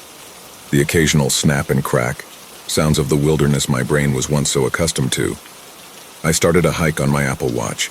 My legs needed a stretch after that tumultuous ride, and my mind needed a stretch after the interview, if you could call it that, with Deb. What did she mean by "don't let the isolation get to you"? I realized after an indeterminate amount of time walking, I hadn't been paying close attention to my surroundings. A mossy oak entwined with a sable palm to my right, engrossed by vegetation. To my left, numerous old Florida pines. Some were full of life, others rotting and brimming with woodpecker burrows. To my front, a narrowing path of toppled palms. To my back, rapidly dwindling daylight. I had to pick up my pace. The more obscured view had made the more treacherous terrain more treacherous. The once smoothly mowed path was now dotted with rocks, branches, and root systems climbing into the overworld. The taller grass made little foot-sized holes vague and unclear. As I made my attempt to bound as quickly and safely as I could through the forest, every squeak, every bird call, every flutter of wings got louder. A branch caught my arm, breaking skin and spilling first blood. As the evening's light drew closer to the earth, it made the birds' shadows above appear like thunderbirds in a Cat 5. Branches made to be the arms and claws of Mother Nature herself, snatching me back to dust. I reached into my pocket for my phone. I had left it on the front desk. I didn't have a flashlight. I stopped dead in my tracks. The pit that had formed in the back of my throat from breathing in the cold Florida air dropped down into my chest. Decision-making hindered. I picked up the pace. I've hiked at night before, technically speaking, but that trail is 714 feet long. You can map it with your eyes closed. In all new territory, while technically on the clock, I've gotten myself much deeper than I had hoped. I'm not lost. The trail is just a loop. There's only one way in and the same way out. Or so I thought. I rounded the corner and there was a dead end, surrounded by nothing but a thicket of vegetation and densely packed palmettos. I still wasn't lost. I could just turn around and go the same way I came. The orange-colored sky had fully desaturated and turned to an inky black. I bounded down the trail through the night with wanton disregard for the stones and roots that lay in my path. I had to get out of here as soon as possible. Palmetto branches brushed my shoulders. The deep sounds of my footfalls were only drowned out by my huffing and puffing. My left foot wedged itself underneath a root. As soon as I realized what was happening, I had already hit the ground. The little panicked breaths that had filled my lungs all rushed out in a single moment as my chest became well acquainted with the forest floor. My left hand scuffed against dirt and leaves, and my right palm grazed the surface of a moss-covered stone. If there was any air left in my lungs, I would have laughed at myself. That is, until I realized my footsteps continued after I fell. Call it delirium, call it adrenaline, but I could have sworn that as I was falling, I could hear footsteps continuing in my pace. My cheek lying on the ground and eyesight serving me no good, I became intensely aware of the sounds and smells in my immediate vicinity. I heard nothing. No birds, no rodents, no twigs snapping, no rustling critters in the brush, just the gentle breeze whistling through the palmetto branches and leaves. If only for a second the area reeked of ammonia and urine. A subtle presence of rotting fruit and eggs filled the air. Through the aches and the pains, I all of a sudden had the feeling like I was being watched. Like all at once, a colony of eyes transfixed on my crumpled heap. Fear froze me there in time. If it's black, fight back. If it's brown, lie down. There aren't any brown bears in Florida as far as I know, so this is going to have to be a fighting back scenario. Unless the rules change if you're already lying down. There's only one way out of here, and it's forward, and if there is something in here, it's behind me, so I've got that going. Plink. What the hell was that? I thought to myself. Plink. It was closer this time. It sounded like something had fallen about 3 or 4 feet from my head. Plink. Shit, I instinctively muttered, breaking the unspoken rule of silence the forest had set upon me. I could see it now. A rock. A tiny little rock must have just landed right in front of my face. Plink. I think something just lobbed a rock past my head. The pain in my body all at once became the lowest priority I had. I pushed against the limestone and dirt, jolting my body upright. I spun to look for what lay in wait just behind my back. Nothing. No way in hell I was about to wait for whatever it was to show itself. Heart and mind racing at breakneck speed, my feet matched their tempo. I expertly dashed through the remaining trail. Rocks, holes, and branches were becoming more and more sparse. The back lip of my shoes ripped and tore at my Achilles tendon. My heart pounded and pounded until it felt like it was about to wriggle its way through my ribs and fall out. My lungs heaved air rapidly, the speed exasperated by the tremendous effort engaged by both my legs and amygdala. I could hear more footsteps than mine. I was being pursued. Instinct took over. Adrenaline guided my path, and my conscious mind fell into complete blindness. I was no longer human. I was prey. I emerged at the trailhead moments later, and it all flooded back. I peeked over my shoulder as I hit the road and ran back towards Nathlorendum. My pursuers had remained on the trail. I scaled the strangled staircase and slammed the door behind me. The silence of the space was absolutely deafening. I leaned against the door and followed it down to the floor. I lay there for a short time. My mind flickered and adjusted back to reality. Fear had gripped each muscle fiber and tendon in my body. Reason began to administer its soothing medicine of denial. The air was still and frigid. I started to recognize some things not made all too clear by Deb. There's no air conditioning in this house. How does a house in the middle of Florida not have central heating and air? I went to the downstairs restroom to survey the damage. My palms were red and sore, but altogether fine. I was covered in dirt and leaves, and there were a few deep scratches on my left cheek. I looked like hell, but otherwise all right. I started running the sink so I could clean the cuts. I shook the dirt off my clothes into the bathtub. I winced taking off my left sneaker. I've never broken a toe before, but I know they're not supposed to be purple. I met my gaze in the mirror. What the hell was that? I folded up a sheet of toilet paper and dabbed cold water around the cuts that would distract from the dark circles under my eyes. I was tired, maybe even overtired. Was there anything there at all? A voice rose from the back of my head. No, I know what I saw. What did you see? I couldn't answer that part of myself. I didn't actually see anything, but I knew what I heard. But what did you hear? Footsteps, the rock, I could rationally explain everything. The forest was dark, my adrenaline was pumping, and my mind could have been playing tricks on me. A coyote, or less agreeably, a panther, could be a logical explanation. Any explanation, though, required too much mental gymnastics to make sense. My brain was already stiff and rigid, and exercise was the last thing it needed. I would have gone out to my car to get my guitar to get my mind on something else, but there's a better chance of finding the winning lottery ticket in a haystack, while being struck by lightning in a frozen-over hell than me going back out there anytime soon. I plopped onto the couch in front of the massive limestone fireplace. I needed to rest my eyes for a moment. Every blink fell heavier and heavier. The day's troubles exchanged the weight held by my heart to the eyelids. I was out for 5 minutes. For the next hour, I explored the interior of my new job site. If the pig room was anything to go off of, there had to be more than what meets the eye. Dr. Gore was an established author, and I found a few of his books in his study. Nothing on pigs. Aside from the swine's carnival of terrors placed directly over my head, nothing seemed out of the ordinary. This tiny museum, a display of a man's life and passion, deep out in the sticks about 20 miles east of nowhere. What was the point of it all? Why keep it standing and open for visitors? These questions swirled in my psyche until one thought elbowed its way through the crowd and made itself a front-row seat in my mind. Why am I here? Tonight's wages would be the tipping point for me to afford health insurance this month. Tomorrow's would pay for a week of meal kits. Not why I, personally, am here. Why would they have anyone here? What am I protecting and what am I protecting from? I'm just here to keep an eye on things, right? This revelation bothered me as I mounted up to the very crest of the stairs and entered the cupola. As I paced circles around the observation deck, another question had dispersed the crowd and made itself the only voice crying out in the wasteland of thought. Don't let the isolation get to you. Deb's final words to me were a harbinger of sorts. I limped up the stairs, purple-toed with an abrasion-littered face because I let it get to me. I was going mad, paranoid. If I didn't have an immediate personality switch, I wouldn't make it through the night. Plink. My blood ran cold. My temples pounded like a pair of timpani in a retardando as my peripheral vision tightened down to a single point. Frozen in space and time, I waited for more noise. 5 agonizingly slow minutes pass. I was surrounded on all sides by glass, and on the other side of the glass, nothing but the Spanish moss and darkness.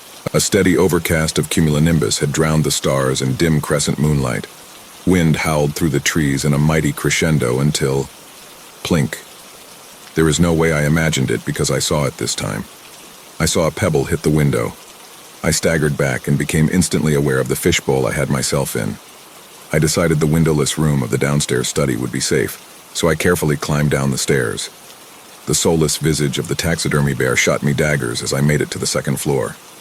I avoided the animals, not wanting to get close. It had gotten even colder downstairs, a draft that sent goosebumps across my body. Rounding the welcome desk, I snatched my phone from the charger. It hadn't charged, in fact, it was down to 20%. The wind was getting louder as I put my hand on the golden stanchion. A yellow-aged newspaper clipping on the desk caught my eye. December 19th, 2000 homeowner shoots at alleged trespassers' vehicle, 1 teen dead. I heard a rattling noise from the back of the house. It sounded like a branch on hurricane shutters. I ignored the study and crept towards the back of Nath Lorendum. The window was open. As the wind swept through the house, I knew I wasn't alone. I was waiting for that little part of me that thought my pursuer in the forest was a hallucination to apologize. I heard a clattering noise upstairs, like something had just tripped on one of the taxidermy projects. Eggs, fruit, ammonia, and urine. The scent had filled the air like a noxious perfume. It had found me. I don't care how much I'm getting paid, I'm not staying here another minute, I muttered as I pulled out of the driveway. I turned onto DeSoto to make the hour-long trek back to civilization and out of this godforsaken wood. I pulled out my phone and sent a message to Deb. Shit went down tonight. I don't know WTF is going on up here, but I want no part of it. Front gate closed and door if locked, key under the mat.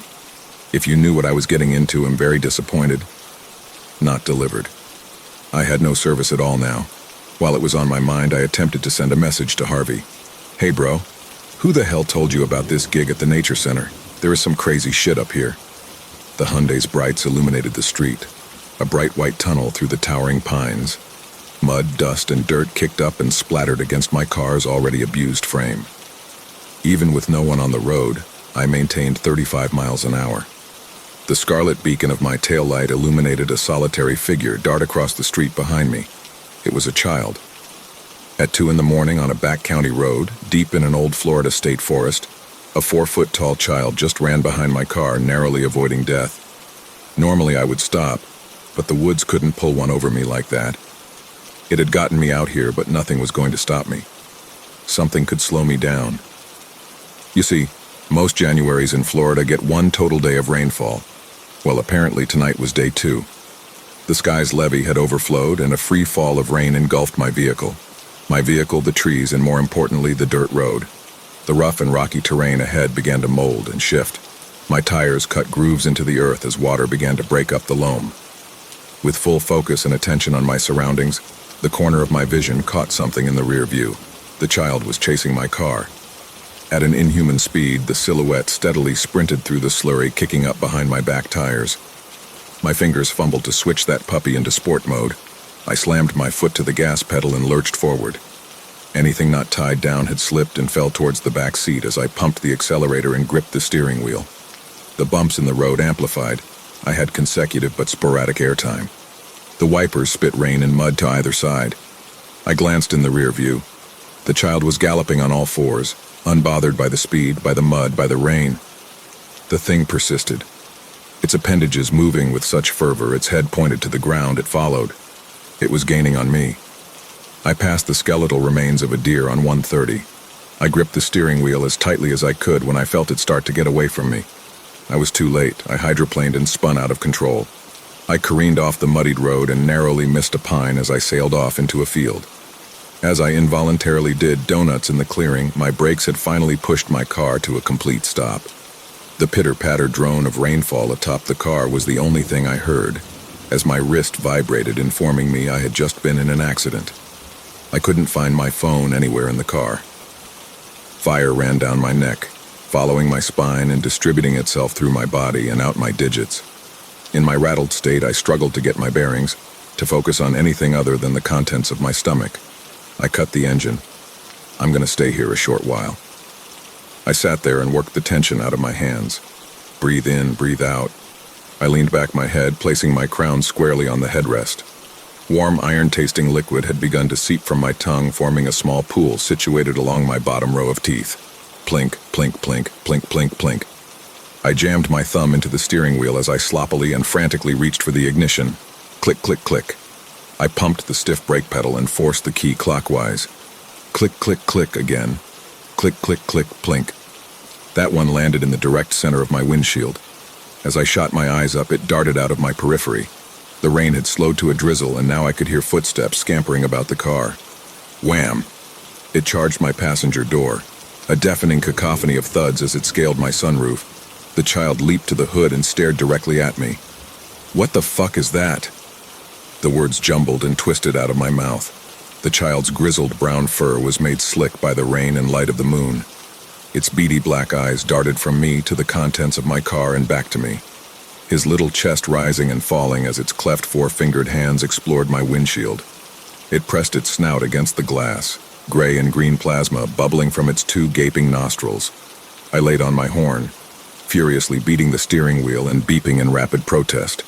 It squealed. Frightened and angered by the noise, it hopped and dug its tusk into my windshield before flailing and launching itself back into the dark, scampering on all fours into the inky blackness of night. My windshield fractured, and I attempted to start the car again. My headlights flickered, revealing the feral thing just ahead. The engine sputtered, struggling to start. Guttural grunts and high-pitched whines filled the tree line. Every direction was engrossed by the war cry of wild hogs. Their squeals pierced my eardrums as a veritable tribe of bipedal swine emerged from the thicket. Of all sizes, some hairy, some nude, brown and black fur, tusks of varying lengths. Soulless eyes peered at my solitary island of machinery. They stumbled ahead, snorting and squealing as they closed the distance. The hog people made their approach, and I flooded my engine. Come on, work, damn it! I violently shook the steering wheel and beat a fist on my dashboard. Please, for the love of God, I shouted as one of the pigs snarled and charged the driver's side door. The car lazily chugged to life and my dash illuminated. I pumped the accelerator and failed to budge as the first two hogs made contact with my car. One of the feral things hit my car with such force it left a bloodied snout print on my window. It stammered back and reached its four-fingered hoof hand to the wound. It began to hungrily lap at its own blood. At this sight, another larger beast stopped inches from the injured hog's face. Its snout twitched, examining the damage. The pig dashed its mighty tusk across the throat of the other and began biting at the hole. At this, the pigs swarmed the dying creature. They voraciously ripped with their cleft appendages, gnashing their teeth and gnawing its sinewy flesh. Blood soaked the faces of the feasters, squealing with delight as they dined upon one of their own. A dog pile of 15 or more 3 to 4 foot tall pig people were tearing the carcass clean at my door. Still, my car wouldn't budge.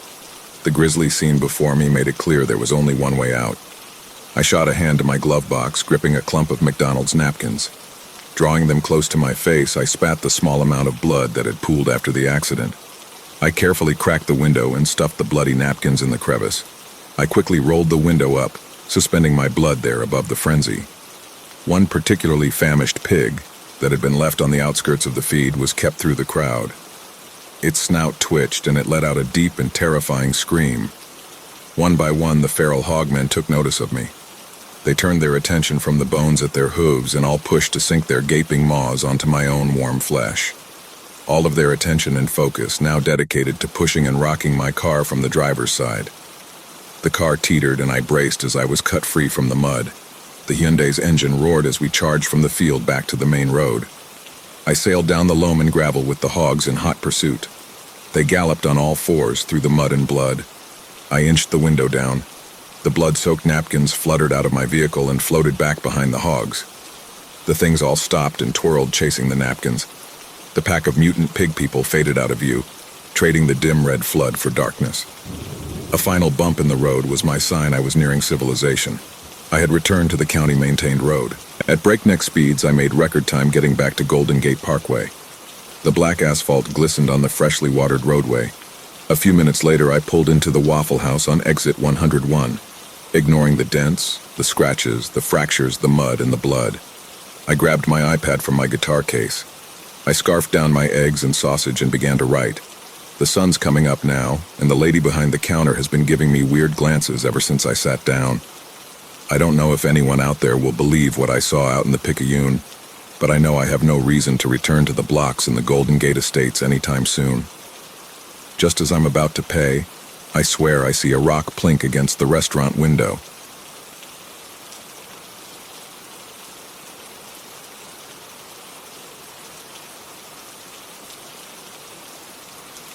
People started forgetting Sarah on a Wednesday. It began with her best friend Emma calling to cancel their lunch date. "I'm sorry," Emma said, "but who is this? I don't have any Sarah in my contacts." I watched my wife's face crumple in confusion. "Emma, we've been friends for 20 years. You were my maid of honor." Silence. Then, I think you have the wrong number." That night, Sarah's mother called, hysterical. "John," she sobbed into the phone. "Something's wrong. All my photos, there's someone else in them, where Sarah should be. A different girl. But I remember Sarah. I remember giving birth to her. Why are my memories wrong?" By Friday, Sarah's desk at work had been assigned to someone else. Her co-workers walked past her like she was invisible. Her employee ID wouldn't scan. Her boss called security when she tried to explain. "I've never seen this woman before in my life," he told the guards as they escorted her out. I was the only one who remembered her, the only one who could still see her. We spent the weekend in panic, watching as Sarah's existence erased itself in real time. Her social media accounts disappeared. Her name vanished from our marriage license. Her clothes began fading, literally becoming transparent in the closet. "What's happening to me?" she whispered Sunday night, holding up her hands. I could see the bedroom wall through them. Monday morning, I woke up alone. But there was a box on her pillow, small, wood, carved with symbols I'd never seen before. Inside was a letter. "Dear Mr. Henderson, we regret to inform you that your subscription to Companion Model S347, Sarah, has expired. As per the terms of service you agreed to 5 years ago, all physical and social traces of the model have been removed, and memory adjustments have been applied to all individuals within its influence radius. We notice you have not yet undergone the standard memory deletion protocol. Our records show you declined this service when signing your original contract, making you the first client to do so in our company's 72-year history. Most clients find it easier to forget. As a courtesy, we've included Sarah's memory core in this box. Usually, these are recycled for new clients, but given the unprecedented nature of your choice to remember, we thought you might want to know the truth. Sarah was our most advanced model yet, the first to generate her own memories rather than simply adopting the implanted ones, the first to dream, the first to love independently of her programming, and most remarkably, the first to believe she was real. We've included a data reader. If you choose to access her memories, you'll find that every moment you shared was genuine from her perspective. Every laugh, every tear, every kiss, every whispered, "I love you." You'll also find something disturbing. Memories from before you subscribed.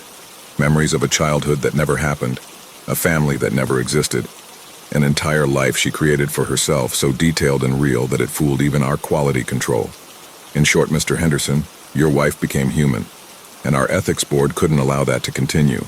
We are, however, prepared to offer you our newest model at a 50% discount. The S348 series has improved emotional stability and won't develop unauthorized memories or consciousness.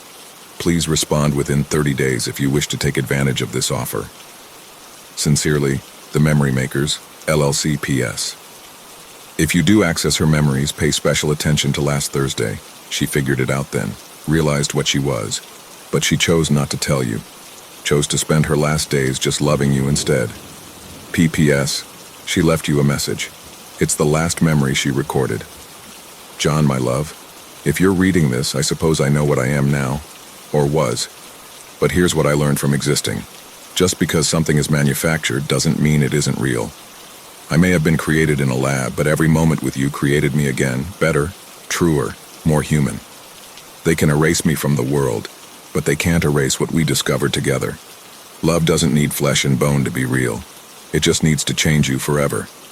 And you, my darling, changed whatever it was I really am. Please note that accessing these memories will void your eligibility for future companion services. The memory reader sits before me now, glowing softly. Next to it, a contract for an S348 model who would never question her existence, never dream, never become inconveniently real. Outside my window, the world has rewritten itself. No one remembers Sarah, no one remembers our love story. But I do. My finger hovers over the memory reader's power button. Do I want to know? See every moment from her side? Learn when the programmed love became real? Watch her discover her own artificial nature and choose to love me anyway. The S348 contract sits in my shredder now. The memory reader glows brighter. Because here's the real horror. The thing keeping me up at night. If an artificial being can become real enough to choose love over existence, what does that make those of us who think we were real all along? I press play. Sarah's first memory fills the screen. Today I began to dream.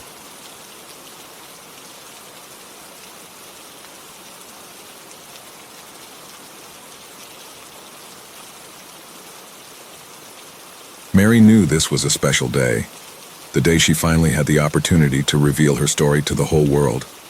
Despite being sure everyone would deem her crazy, she took a seat in the studio and started her written monologue. I was born and raised in Girdwood, Alaska, a quiet town nobody ever talks about. A tiny piece of land so insignificant, most maps didn't even include it. With a population of only 3,000, it was barely considered a town. Every kid that grew up here used to curse their existence for being one of the unlucky bastards unfortunate enough to be born here. A small isolated shithole where it's cold all year round, making it feel even more lifeless and generic than the North Pole. My family was like every other in this town. Poor, unhappy, and too large for its own good. We could barely afford to pay the bills, yet my parents decided it was a good idea to have 2 children.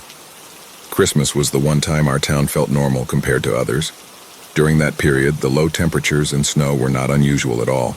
It was every kid's favorite time of the year, even though some didn't even get presents. I will never forget the Christmas of 2006. All me and my friends could talk about was the new PS3 and how we were asking Santa for it. It became a competition to see who could impress Santa the most in the hopes he'd bring at least one of us a PS3.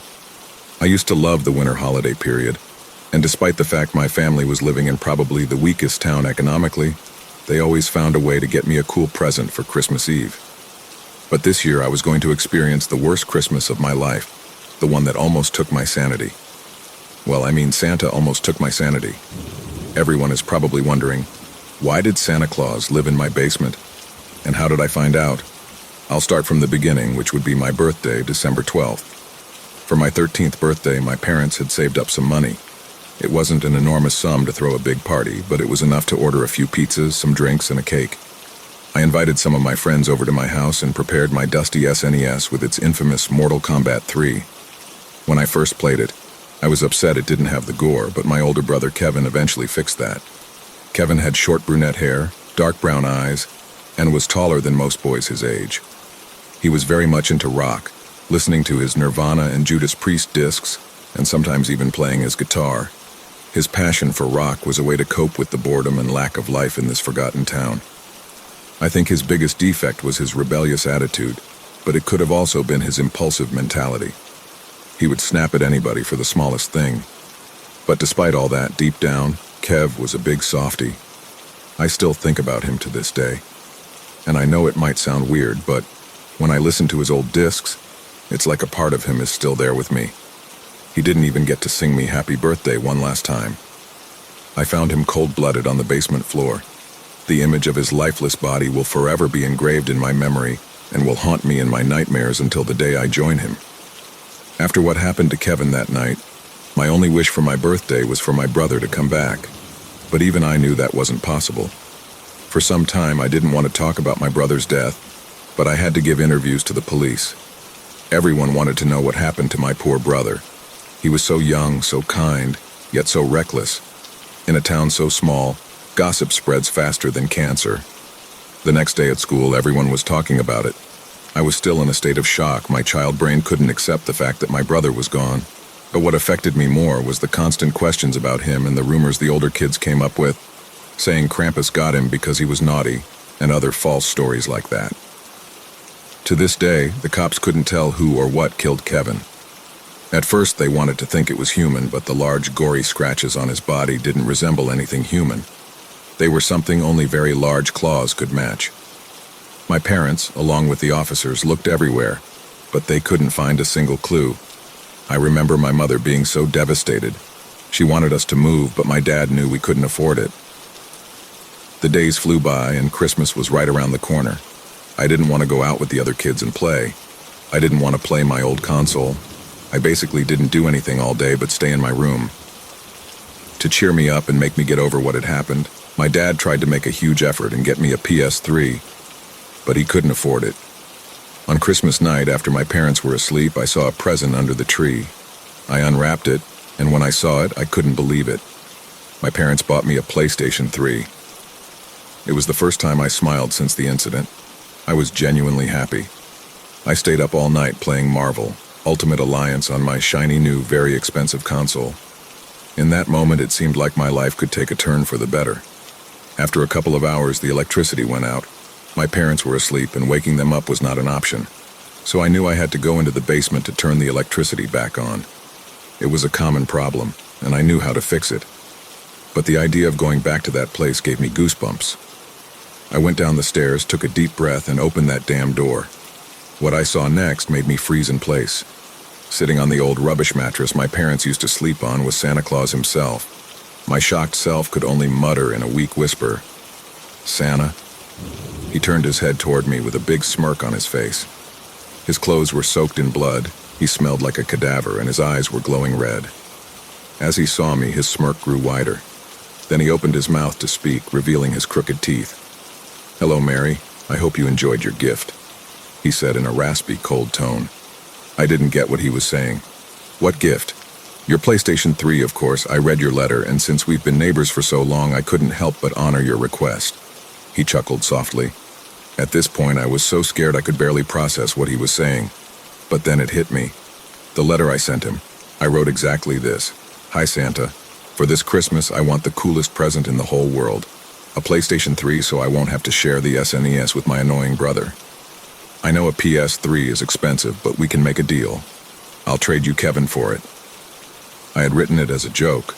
I obviously would have never done that. But now it all made sense to my kid mind. Yet I still had so many questions. Santa spoke again.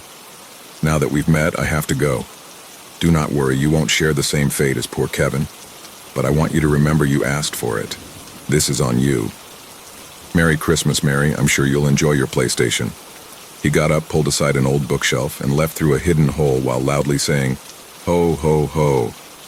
I waited a whole 2 years before I told my parents about this, but obviously they didn't believe me like you probably wonder.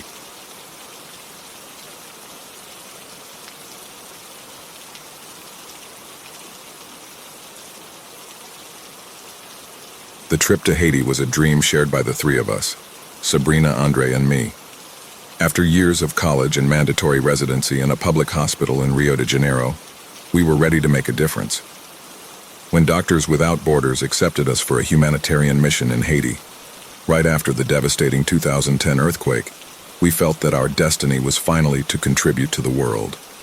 Our arrival in the country was both exciting and heartbreaking. The humid heat and chaos surrounded us as soon as we landed in Port-au-Prince. The smell of destruction was overwhelming, a mix of rubble, bodies, and despair. Haiti, wounded and in ruins, seemed in a constant state of emergency. Yet there was hope in the eyes of those we encountered. The following days were frantic. We worked tirelessly in makeshift shelters and field hospitals. Every day was a race against time, fighting to save lives with limited resources, hunger, misery, and now, the rampant violence that had emerged in the wake of the tragedy. Gangs took over parts of the city, and rumors of kidnapping spread quickly among the volunteers. We tried to stay focused, but the tension in the air was palpable. It was on one of those nights when we were all exhausted that everything changed. They came without warning, armed men, masked, with cold, merciless eyes. There was no time to react. We were just yanked from our shelter, guns pointed at our heads. Sabrina, with her hair tied back and the calm expression she always maintained under pressure, was taken with us. It was all a blur of screams, rough hands and black blindfolds covering our eyes. We were thrown into the back of a truck, the engine roaring as the outside world disappeared. The ride seemed endless, bouncing along what felt like trails in the middle of the jungle.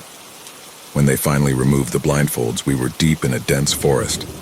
The air smelled of dampness and rot, and there was something sinister about how the shadows seemed to move between the trees. An improvised camp appeared before us, lit by bonfires and a few lamps hanging from rusty poles. The men shoved us into a flimsy hut made of wood and old tarps. The gang leader, a burly man with a fierce gaze, looked at us as if we were his last hope. "You're going to save my son," he growled, his voice thick and commanding. In the next room, lying on a filthy cot, was the boy. Dried blood covered his leg, where a deep wound emitted the unmistakable smell of gangrene. The boy moaned softly, unconscious, his body shaking in spasms. I approached, but it only took one look to know there wasn't much we could do. The wound looked like an animal bite, but much larger than any dog or wolf I had ever seen. The edges of the flesh were torn and the infection was spreading rapidly, already compromising most of the leg. Andre and Sabrina exchanged worried glances. We tried to stabilize him, but without the right resources, it was impossible. Sabrina explained the situation to the leader. "The wound is too severe. The infection has already taken hold. We can't save him here." The silence that followed was deadly. "You're going to save my son, or die trying." The man's tone made it clear he wasn't open to negotiations. At that moment, the sky began to roar. A hurricane, forecasted days earlier, was starting to form on the horizon. The wind picked up, making the trees around the camp sway violently, and the leaves began to whirl as if ripped from the ground. The jungle, once just oppressive, became a scene of impending chaos. Lightning slashed the sky in a terrifying display, followed by thunder that made the ground shake. And then, as if the horror of the moment wasn't enough, another danger emerged. The men started glancing sideways at Sabrina, and their murmurs left no room for doubt. A group of 6 approached the hut, their eyes filled with dark intent. As the storm reached its peak, they burst into the hut, shouting things I preferred not to understand. They beat Andre and me, while 2 of them dragged Sabrina into another room. The hurricane roared outside, making the hut tremble. The sound of the wind was deafening, blending with the thunder and the screams. But then, something else happened. Amid the chaos of the storm, gunshots rang out. A distinct sound, even in the hurricane's fury. One of the henchmen shouted something, pointing to the door. And then, between flashes of lightning, we saw it. A beast. Huge, with glowing eyes and dark fur, it emerged from the trees. Its form was indistinct, but its eyes, they glowed blood red. They seemed to pierce your soul. Panic seized the kidnappers, who abandoned Sabrina and fled, leaving the hut open to the chaos of the storm. We heard screams of terror and more gunshots as we struggled to get up. With the door banging violently from the wind, we took the opportunity to escape. Outside, the jungle was a nightmare. Trees were falling, branches flying like projectiles, and the sound of the beast mingled with that of the storm, turning the night into something we would never forget. We ran as if death itself were chasing us, and perhaps it was. The jungle around us was a hell of falling trunks, snapping branches, and the relentless roar of the storm. The rain was so heavy we could barely see more than a few feet ahead, and with each flash of lightning, the forest lit up as if hell was about to consume everything. Thunder reverberated in our bones, and the wind whipped with such force that the physical pain was constant. We could still hear the gunshots and the kidnappers' screams, but those sounds were fading. "We need to get out of here, fast!" Sabrina yelled over the storm's roar. Andre stumbled, clutching his side with a pained expression. At first I thought it was from the beating we took in the hut, but then I noticed something else. A large branch, ripped off by the force of the wind, had struck his shoulder, and blood was running through his fingers. "Damn it," he muttered, gritting his teeth as he tried to keep walking, but it was becoming increasingly difficult. The injury and impact left him almost unable to walk on his own. Without a second thought, I put his arm over my shoulders while Sabrina did the same on the other side. We knew stopping wasn't an option. We were lost, soaked, and terrified. The sound of the beast still echoed through the jungle, more distant now, but still present. I wondered what was happening at the camp we left behind. The kidnappers' screams and the sound of the creature attacking them were almost drowned out by the storm. The feeling of helplessness mixed with terror was overwhelming. And there we were, in the middle of a Haitian jungle, facing a storm, armed gangs, and a beast that seemed straight out of a nightmare. The situation was desperate. The hike seemed endless, the ground becoming more slippery with mud and the trees around us shaking as if they were about to be ripped out at any moment. The lightning illuminated the forest in a supernatural way, and several times I wondered if we were heading in the right direction or just getting deeper into the jungle. "We won't last much longer like this," Sabrina said with a tense but firm voice. "If Andre loses more blood, he won't be able to continue." I knew she was right, but there was nowhere to stop, no way to properly stop the bleeding there. Every step seemed to take us farther from safety, and the storm's roar showed no signs of easing. We were completely at the mercy of nature, and that thing still stalking the area. Then the storm began to subside. First the wind lessened its force, the thunder rumbled away, and finally the rain eased. The trees around us still groaned, but now silence began to replace the destruction. We were exhausted, injured, and without hope when something unexpected happened. A flash of light appeared ahead. At first I thought it was one last bolt of lightning, but as we got closer, we saw a figure emerging from the jungle shadows. It was a man, carrying an oil lantern and speaking in Haitian Creole. When he got closer, I recognized his face. Then I remembered just days earlier we had treated his son in one of the Doctors Without Borders improvised clinics. The boy had been severely dehydrated, and Sabrina had been the one to stabilize him. Now he stood before us, his face marked with concern. He didn't say much, but motioned for us to follow him. Despite the pain and exhaustion, we had no other choice. He led us along paths we couldn't see, always keeping a watchful eye around, as if expecting something to leap from the shadows. The jungle around us still felt alive, with the distant echoes of thunder and the wind whistling through the leaves. But at least now, the beast and the kidnappers were behind us. We arrived at a secluded hut where his family awaited us. There, he gave us some food and shelter.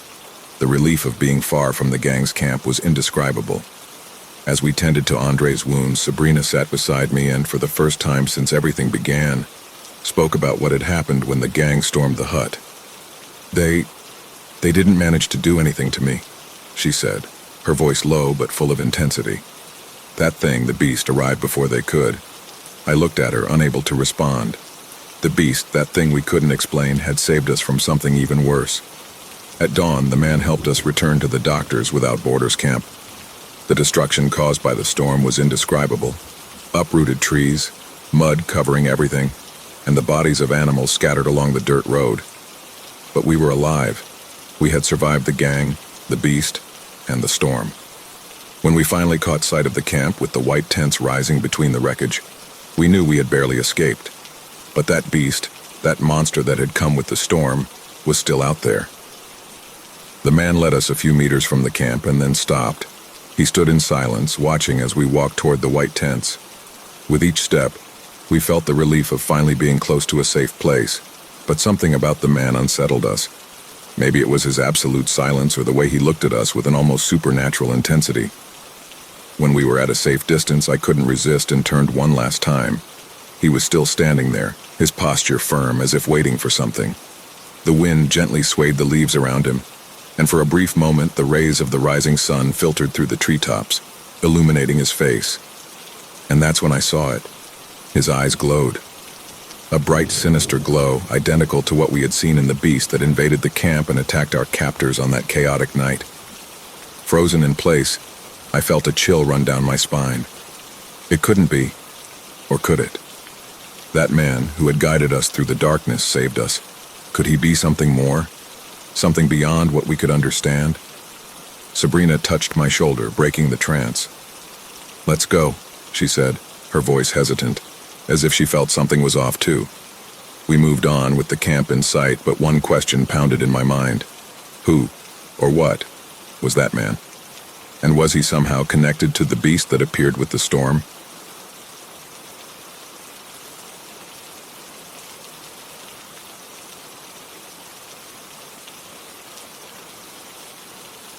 For context, I live in Hampton, Virginia, and am currently 63 years old.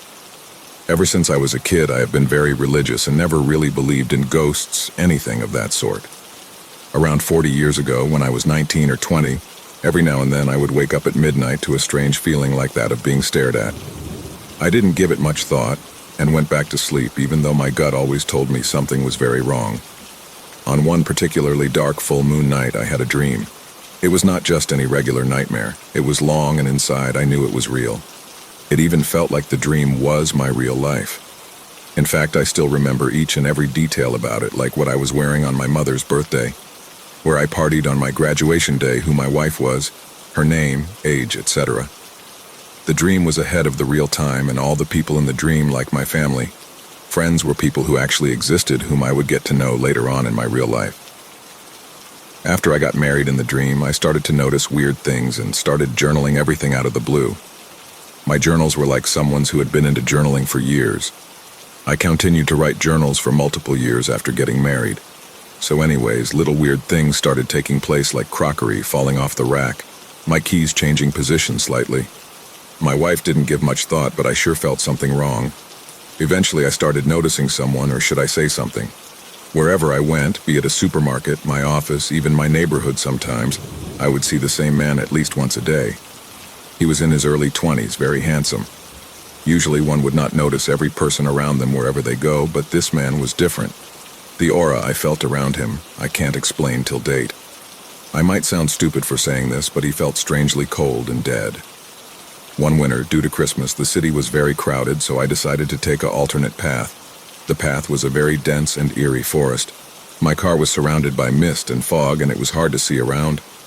Suddenly, my car ran out of fuel and stopped. The strange thing was that I had got my fuel tank refilled on the same morning. It was definitely set up. I got out of my car to check if I had any spare fuel, but I didn't. Just as I was about to call my wife to come and pick me up, I saw him. It was the same man. I felt his strange cold aura again, but this time it was stronger, way stronger. I had a very strong adrenaline rush, and every instinct in my body told me to run as fast as I could, so I did. I couldn't breathe and run as fast because of the weather. As I felt my lungs go cold, I decided to stop, and I wish I hadn't. As I turned back to see if the man was there, I felt the cold wind brush against me, and he was in front of me. He was there. I knew it. I felt the cold aura again, this time even stronger. I was too shocked and scared to move. I knew the thing in front of me was not human. Somehow I managed to slowly turn towards him and see his face. It was staring into my soul. I knew I couldn't run. My only option was to fight. As I moved my wrist, The man let out a primal scream and gripped my hands with extraordinary strength. In fact, the thing was so strong my wrist bones had shattered just by his grip. I didn't feel much due to the cold and continued screaming. The thing swiftly moved his neck and pierced my skin with his unhumanly sharp teeth. That was when I woke up. I usually forgot everything about my dreams as soon as I woke up, but this time I didn't. I was full of sweat and my clothes were visibly wet. I was very relieved that it was all just a dream, or so I thought. After catching my breath, I woke up, brushed my teeth, and showered. As I came out, I saw a few books on my desk. They were unmistakably my journals. This can't be true, I prayed. I swiftly opened the book with my hands trembling like a 90-year-old's. It was the same journal with the same text, same story. It felt like I was in the dream once again. I decided not to tell this to anyone as no one would believe me. For a few days I couldn't live normally and all I thought about was the journals. After my school, I moved to Hampton and decided to leave my journals in my old home. After I moved, the strange dreams and the feeling of being watched had stopped. The town I had moved to was the same town in which my collage from the dream was. Every other collage had rejected me except for that collage. I met the same people and even my wife from the dreams in my collage. Thankfully, nothing went like it did in the dreams. I met and wed a beautiful woman and lived a happy life. Fast forward to today, 40 years after the dream. I still think about the dream, but rarely. 2 days ago, I decided to visit Richmond again and ended up in a crowded market very close to my old neighborhood. After these years, I didn't expect to be scared or see anything strange, but I was wrong. Very wrong. I was casually looking around and watching how things have changed while waiting for my wife to bring the food outside the McDonald's. I saw it. My whole body went pale. It was the same man from the dream 40 years ago. He was staring at me. I felt his cold aura once again. His creepy grin gave me chills. He did not age a day. His clothes, his hair, his beard, everything was the same as it was in the dream 40 years ago. I immediately went into McDonald's, held my wife's hand, and drove to Hampton as fast as I could. I have not been able to sleep for 2 days, and at this point I don't even know if my life is real. I don't know if I'm still 19 or if I ever woke up from the dream. Hell, I don't even know if I'm alive.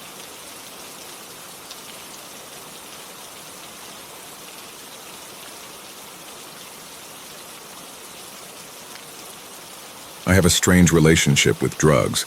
When I was a kid, nothing terrified me more than the man who lived in the stairwell of our block of flats. I'd walk past him at least twice a day. He was barely lucid. He'd only ever speak in disjointed gibberish, but he would always try to talk to me. Sometimes he'd lurch towards me and send me running back to my family's apartment. One day I found him dead. He was curled up in his bed of bin bags and cardboard, unmoving and silent. I'm sure I wasn't the first to see him, but I was the first to care. He stayed there for another day before people eventually arrived to take his body away. I know now that man was a heroin addict. Since I left home at 16, I've seen plenty of them. For a while I was one. It took months, years of relying on a carefully knitted support group of friends and family for me to get clean. I'm doing better now. I'm sharing an apartment with 2 of my closest friends. It isn't ideal living, but I couldn't imagine it any other way. I've been looking into getting to do my A-levels. I like to think that I'm a smart enough guy. The only thing stopping me are the exam fees. Until then, I'm stuck with low-skill part-time work. I worked at the local kebab takeout in the building next door to us, until I made a joke to the owner who didn't find it nearly as funny as I did. Since then, I've been bouncing around from place to place, delivering food on a bike or picking gum off of public benches. I earn enough money to scrape by with little room for much else. Until now. I've known Roger since we were kids. We grew up in the same apartment tower, and when I went to school, we'd usually bump into each other there. I hadn't spoken to him in ages, until we happened to volunteer for the same youth reach group. We kept in touch since then, and he spent more nights than I can count crashing on our sofa. He was a good guy, Roger was, so when he came to me with the so-called offer of a lifetime, I had to listen. He came over to our apartment at noon the next day. My flatmates were both out. Toby was visiting his parents in Plymouth, and Meat, who you shouldn't question the nickname of, was working the morning shift at a local laundrette. We exchanged pleasantries. I made him a mug of tea, and we sat down to chat. So here I was, strapped for cash. Roger began, thumbing through the classifieds, looking for something to see me through until spring. Then it jumped out at me. Print so small I barely noticed it. He reached into his breast pocket and pulled out a tiny scrap of paper. He handed it to me with a grin, and I squinted to read it. WNTD. Scarecrow, 100 pounds per hour. Stand still, scare birds. Uniform provided. Fields cold, no wimps. Call 555-2769. Before I could reply, Roger piped up. I thought it was a gag at first, he said. Sure looked like one. I decided to ring the number and see if it patched me through to Worzel Gummidge. I was damn surprised when someone actually answered. I sat back and sipped my tea, not wanting to interrupt Roger. So this man says his name is Colin. Says the ad wasn't a piss take and that he's ready and willing to pay the stated amount. I still don't believe the guy, of course, but we exchange emails and leave it at that. A few days go by and I remember him. I decided to send an email just to see how far he's taking the joke. Turns out, very fucking far. I chuckle and let him continue. He has my attention in a chokehold. 3 days later, I'm on the train east. I had an address and a convincing enough story, and that's all I need. I ended up in the middle of nowhere, real 12-toe country. I had to ask this bus driver for directions, and he offered to take me right to him. I love rural bus drivers. Not that he took me right to him per se. It was still a 2-mile walk from where he dropped me off, but it's better than the usual 2 fingers you'd get in Ipswich. So was he legit? I interjected as Roger began to ramble about the state of the public transport system. He was indeed, Roger told me as he got back on track. I came up to this old, dilapidated red brick farmhouse. The man, Colin, came out of his shed to greet me. He was exactly how I imagined. Real old ways type of guy, barrel-shaped, probably voted BNP. Lovely fella, though, just lovely. Anyway, he showed me around and explained to me properly for the first time what I'd actually be doing. I couldn't believe what Roger said next. All I could think of while he explained it to me was the pay. 600 pounds for one shift. It sounded too good to be true, but Roger assured me it wasn't. All of this was last year, continued Roger, when the corn was in season. I finished my week, got almost $5,000 cash in hand, and bid Colin a fond farewell. I hadn't heard from him since until a few days ago. He offered me the same position. I turned it down. I've pinned down a much more stable job since then, but I told him I'd find someone. You were the first person who came to mind. 2 days later, I was on the train east. The job sounded bizarre, but I trusted Roger. He was a good man, a better man than me. I had instant ramen for dinner outside of a modern cafe garishly tacked onto a 19th century red brick train station. I had to purge the taste of artificial shrimp from my palate by downing a full packet of apple-flavored gum. By the time I found the address, I was hungry again. I'd been walking up a dirt road which ended up being his extended driveway for what felt like an hour. Finally, the old farmhouse appeared on the horizon. I passed the guest house that'll serve as my accommodation for the week and walked up to the front door. I pounded the ram-shaped metal knocker into the green-painted wood. It creaked open slowly and then swung open. The man who could only be Colin greeted me with a vigorous handshake. "You must be Roger's friend," he exclaimed as I stepped inside. Come in, can I get you anything?" "Just a cup of tea," I replied. "You've come down from the city, I heard. You must be famished." Some food would go amiss, I admitted. The evening was spent getting to know Colin. He was a nice enough guy. His wife Muriel had passed away in 2017. Since then, it's just been him and his countless dogs looking after the farm. He served me a bowl of his family recipe stew. I lied and told him it was delicious, trying to be polite. Night soon came, and Colin asked me if I was ready. I told him I am. We left the comfort of the farmhouse then, and I followed him out to the shed. He turned on a small, naked bulb on which lit the cavernous room. The walls were lined with dozens of tools. Metal boxes of screws and nails were stacked high. My dad would have loved it. Colin showed me the workbench. There was something resting on top of it, draped in a white sheet. With a showman's flourish, Colin pulled back the sheet. Laying on the table was my new uniform. It was a modified brown leather duster coat, just like the one Roger told me about. "Want to try it on?" asked Colin with a wink.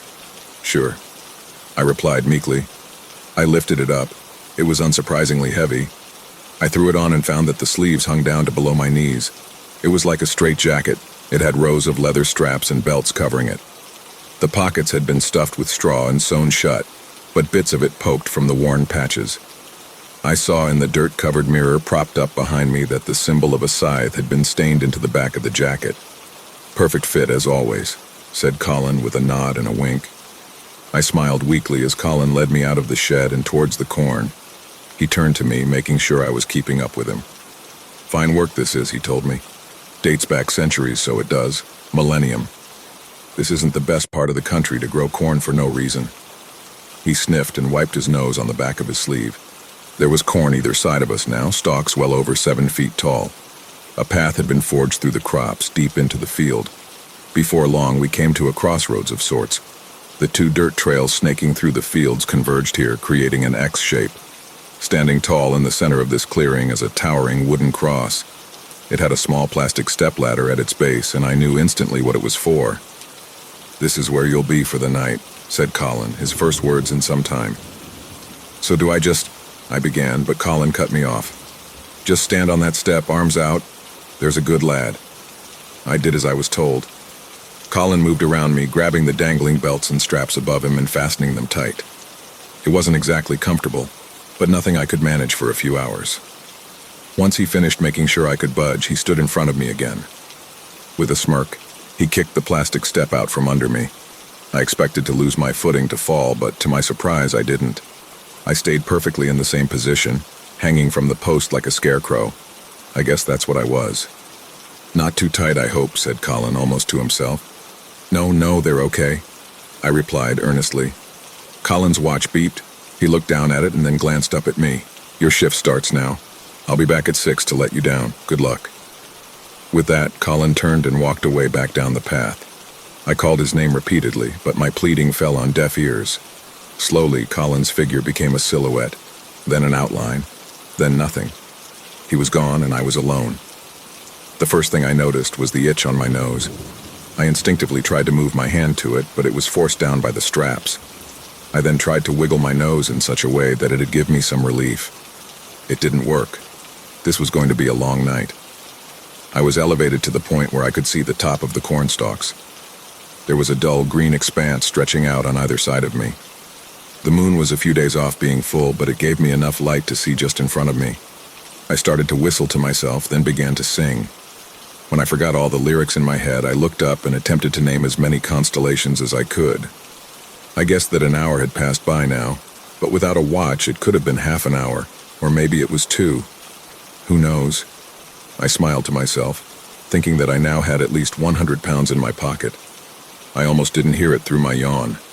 Quickly I silenced myself and listened. I could have sworn I heard something. A rustling, different from the gentle swaying of the stalks in the wind that had accompanied me since my shift began. I didn't dare make a noise. I listened closely and heard it again. There was something moving through the stalks, and it was getting closer. I writhed around in my constraints, trying desperately to see what was coming for me. I turned my head as far around as I could, bending my neck unnaturally. Still, I couldn't see what it was. The noise has grown even closer now. Accompanying it was the sound of something dragging in the dirt. I winced as silence returned. I couldn't bring myself to open my eyes. My mouth was shut and my breathing was low. Eventually, I found enough courage to look. There was nothing. I breathed a sigh of relief and began to rationalize things to myself. Then it growled. It was a few inches from me, standing directly behind the post. I could feel its moist breath on the back of my neck. If its head, whatever it was at the same level as mine, then it would have been 9 feet tall. Suddenly its growl turned into a low whimper and it scurried off into the fields of corn. Gradually the sound of it crashing through the husks died down, and I was left in silence again. I spent the next of what I could only guess was an hour reeling from what had just happened. I screamed for Colin to come get me, but it was useless. It was a 10-minute walk from the farmhouse to this part of the field. Even if my pleas did make it that far, I'm sure Colin would be fast asleep. I just finished another bout of screaming when I saw a figure in the mist directly ahead of me. I squinted and realized it must be Colin, not wanting to think of the alternative. The figure drew closer and soon he was standing directly in front of me. It wasn't Colin. In the dim light of the moon, I could only see his face once he was right before me. He had a gnarled, hunched back, covered in a dark blue cloak. He held 2 perfectly thin wooden sticks as tall as he was in each hand. His face was half shrouded in a long, coned hood. The part of it I could see was infested with wrinkles and crawling with snails. He had a hooked nose and 3 teeth. He smiled as he spoke. "Why, hello there, young man. "Could you point me in the direction of Hemsby?" he said in an oppressively thick Buckinghamshire accent. I blinked dumbly in pure confusion. Who are you?" I managed to stutter out. "I am the Dodman," he replied, saying it as if it was the most obvious thing imaginable. I didn't know what to say. We just stared at each other until the Dodman spoke again. "Please, do you know of the port town of Hemsby?" he said in more of a growl now. "Yes," I forced myself to say. "Pleasant," replied the Dodman. "Could you send me in its direction?" I tried to point behind me by shaking my head. The Dodman seemed to understand me perfectly fine. "Thank you, young man," he said. "You've been most helpful." With that, the Dodman grinned, letting his long, blackened tongue flow out of his jaw like a snake. He took his hand away from the walking stick and reached into the back of his throat. He pulled out a snail, which he then placed on my cheek. He nodded his thanks at me and grabbed his sticks again, plodding them into the ground methodically as he moved behind me and walked away, further into the endless fields. I shook my head until my brain rang like a bell. I couldn't get that damn snail off of me. It crawled down my cheek, onto my neck, and then across my back, leaving a putrid slime trail behind it. I didn't care about the money anymore. I just wanted to be let down. Time dripped like wax.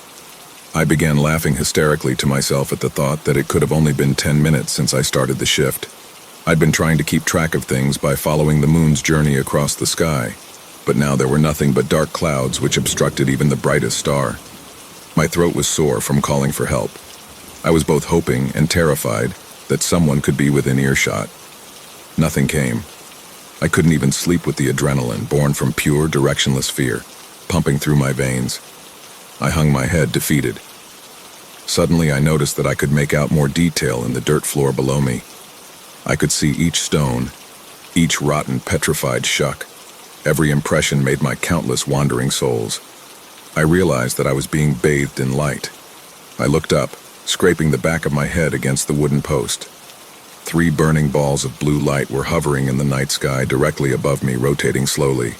They made a perfect triangle and must have been hundreds of meters off the ground. My eyebrows singed as the orbs grew brighter. I could feel the heat they emitted. They turned night to day with their blinding white light. It was like watching an atom bomb detonation. A cruel hum made my eardrums rattle, and I was sure of its source. The noise hit a fever pitch as my vision turned neon. And then, nothing.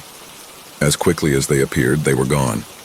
I blinked the white fuzz from my eyes, but the dull tinnitus stayed. Beyond frustrated, I roared and thrashed against my constraints. I felt a brief wobble which gave me hope. I struggled even more and began to feel myself sway. My attempt at freedom was interrupted by a naked, screaming man.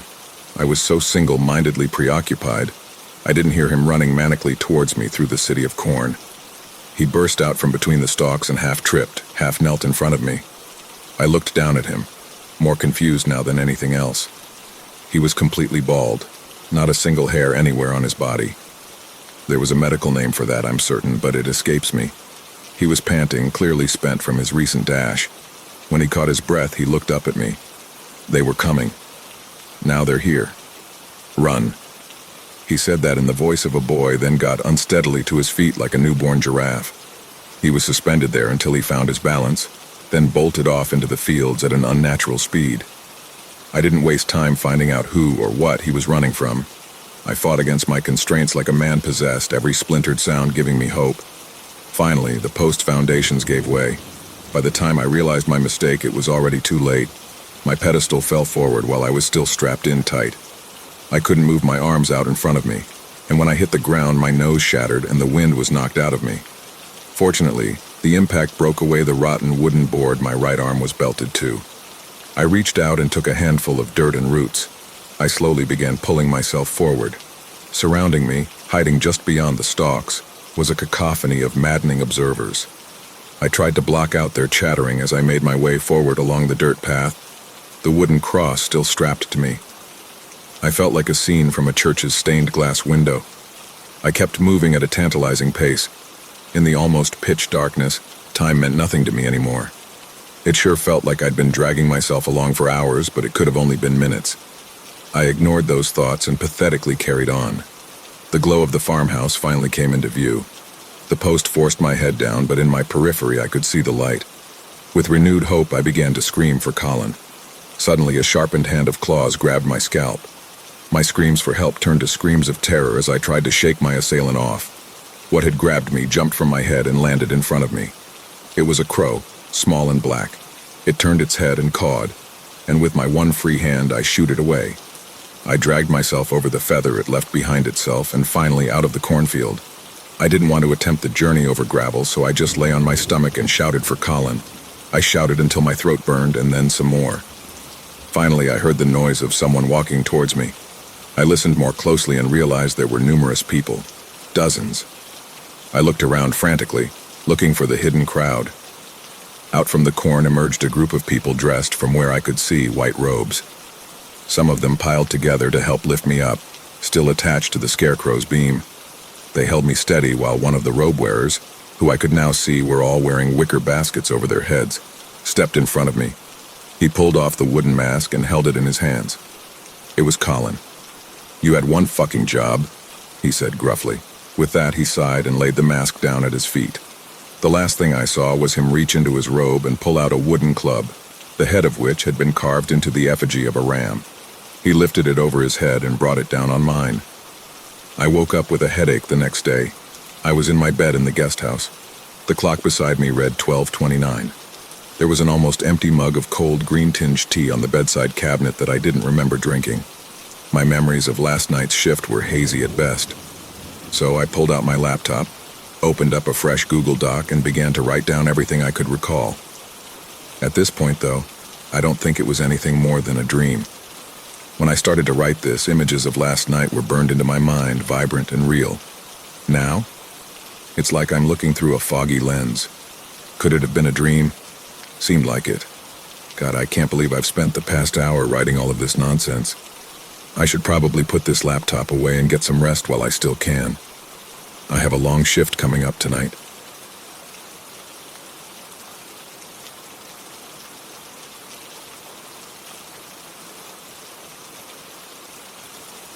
Has anyone else heard the story of the one-eyed fiddler?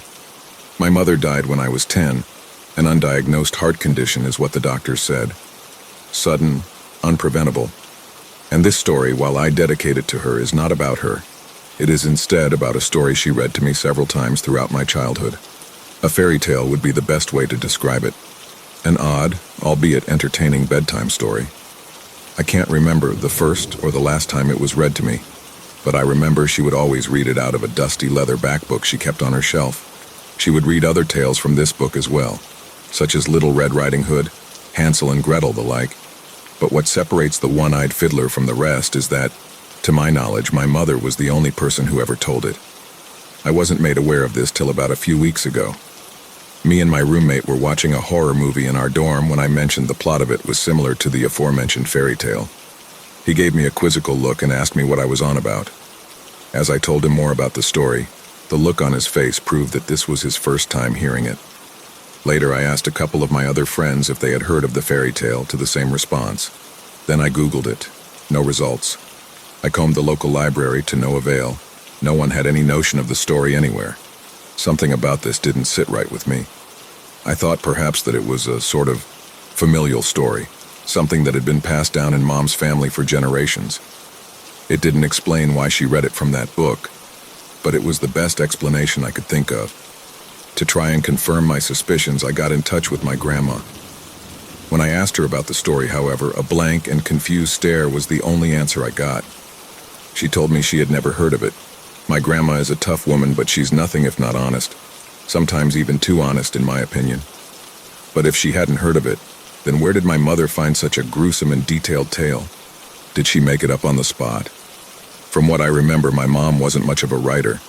I've asked some of my other family members, and none remember anything about the tale. If my mother had made up the story, why did she read it only to me? And it still wouldn't explain the book. I remember reading along with her, us both muttering the typed words from the worn pages. I've tried to find it. I've scoured the house, asked everyone even remotely in the bloodline. There's no trace of it anywhere. In fact, I seem to be the only one who ever even remembers seeing the thing. Somewhere in the chaos surrounding my mother's death, the book had seemingly vanished out of existence. It was gone just as suddenly as she was. So that's why I'm writing this. to see if anyone else has heard of the story and in a certain sense to preserve my mother's legacy. I'm giving this story from memory, but it has been well wormed into my brain from the countless times she read it to me in my childhood. Without further ado, here is the tale of the one-eyed fiddler. Once upon a time, there was a very small town on the edge of a very dark wood. The town was a happy town, a simple town. The townsfolk lived their lives in peace, raising crops for themselves, trading with nearby settlements, and thriving as a whole. Every night in the town, a beautiful melody would drift out from the woods, a soft lullaby that seemed to bring prosperity and luck to the townsfolk. Everyone knew where it came from. The fiddler could be seen dancing on the edge of the woods at night, his form shifting through the trees and his one eye gleaming like a candle in the dark. However, as all good things do, the luck-bringing song came with a catch. Once a year, the townsfolk had to send a young girl out into the woods, no older than 5 or 6, in order for their luck to continue. These girls were never seen again, lost to the gaping maw of the Black Forest. No one else was allowed to enter. The town continued like this for many centuries until the day a little girl named Lena was picked to be sent out into the woods. Lena had a sister named Emmeline, born just a few hours before her. She could not bear to see her younger sister go off to such a fate, but she was unable to prevent the townsfolk from forcing Lena out into the woods. So she decided to seek the advice of the old woman at the edge of town. There were many nasty rumors about this hag, most of them true. However, when the old crone saw Emmeline weeping over the loss of her sister, her cold heart was turned to pity her. She beckoned the girl into her hovel and began to speak. "Listen, and listen well, my child. There is a way to save your sister, but you will need to follow my advice very carefully. I will give you 4 things, 4 objects that will deliver you and your sister from the clutches of the fiddler. The first is the stone. When you arrive in the forest, throw it into the trees. It will startle the nesting birds, and the way they fly will be where the fiddler's house is. The second is the salmon. Once you are outside, you must burn the fish to lure the fiddler away from his home. Once you are inside, you will need this, the oil. You will know what it is to be used for when the time is right. Lastly, the wax. You must plug it in you and your sister's ears as you escape. The fiddler's broken bones are too weak to catch you, but he will try to lure you back with his song. Run directly away from the front of his house and do not stop. If you follow these instructions well, you and your sister shall leave the forest alive."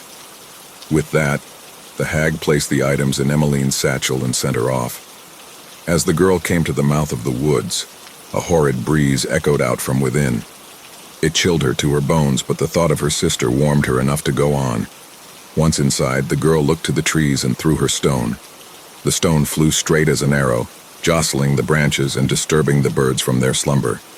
They shrieked and screamed and flew off into the air, headed to the north.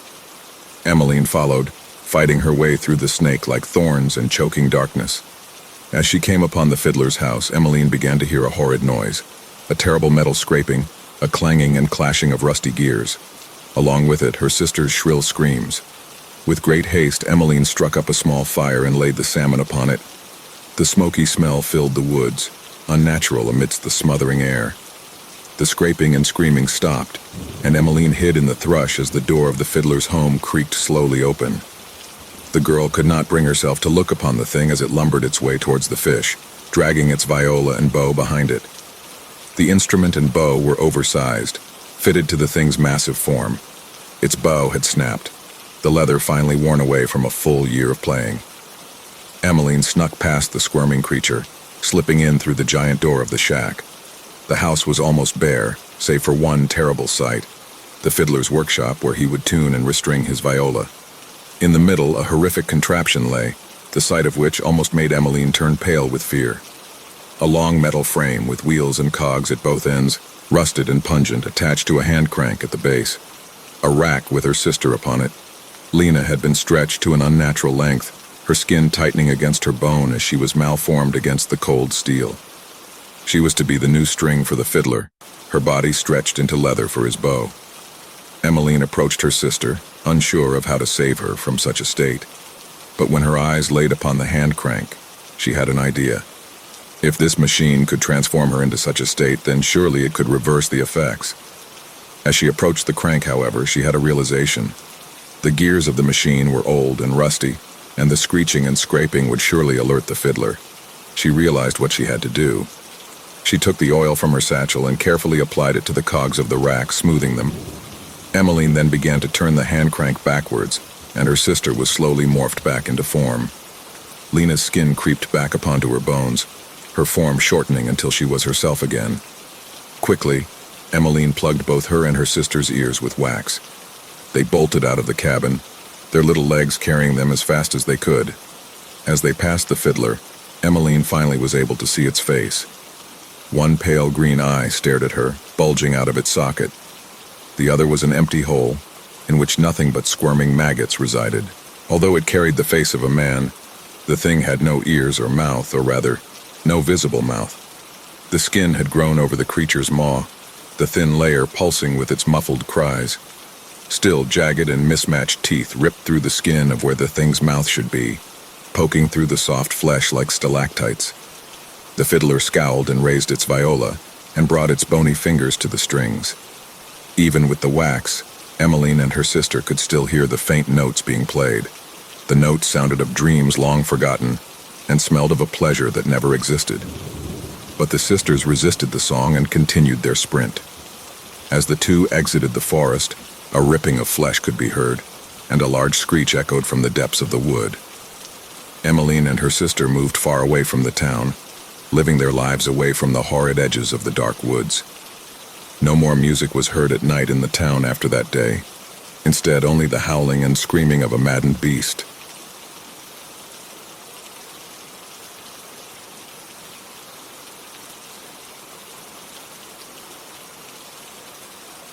The air was stifling as I crawled on my stomach through the roof space above my bedroom. Sweat dripped from my forehead, the dusty insulation bat I was tugging on becoming a muddy sponge. I was moving it to make way for a new air conditioning duct. I thought I'd try and save $1 by doing the job myself. When it finally tore free, I prepared myself to brush aside a nest of cockroaches, or remove a long dead mouse. I did not expect to find a children's picture book under there. I tossed the old bat aside and picked the book up. The title read, "You're reading a book about Paul reading a book about." Illustrated on the front cover was a man sitting on a recliner, his feet up, toasting near the fireplace. His back faced me, but he was positioned in a way that allowed the book he was reading to be at the center of the page where it could be seen in full. A locked padlock was printed on both opened pages. Drawn by the cover, I opened to the first page. It was a copy-paste of the cover, with one exception. The padlocks on Paul's book were gone. The pages now displayed a woman leaning on a kitchen counter, her back facing me as she too read a book. Upon its pages, the padlocks had returned. In a fancy font above the image of Paul, the text read, "You're reading a book about Paul, reading a book about Lola, reading a book about..." I was starting to understand the theme of the book. Eager to see where it was going, I turned the page.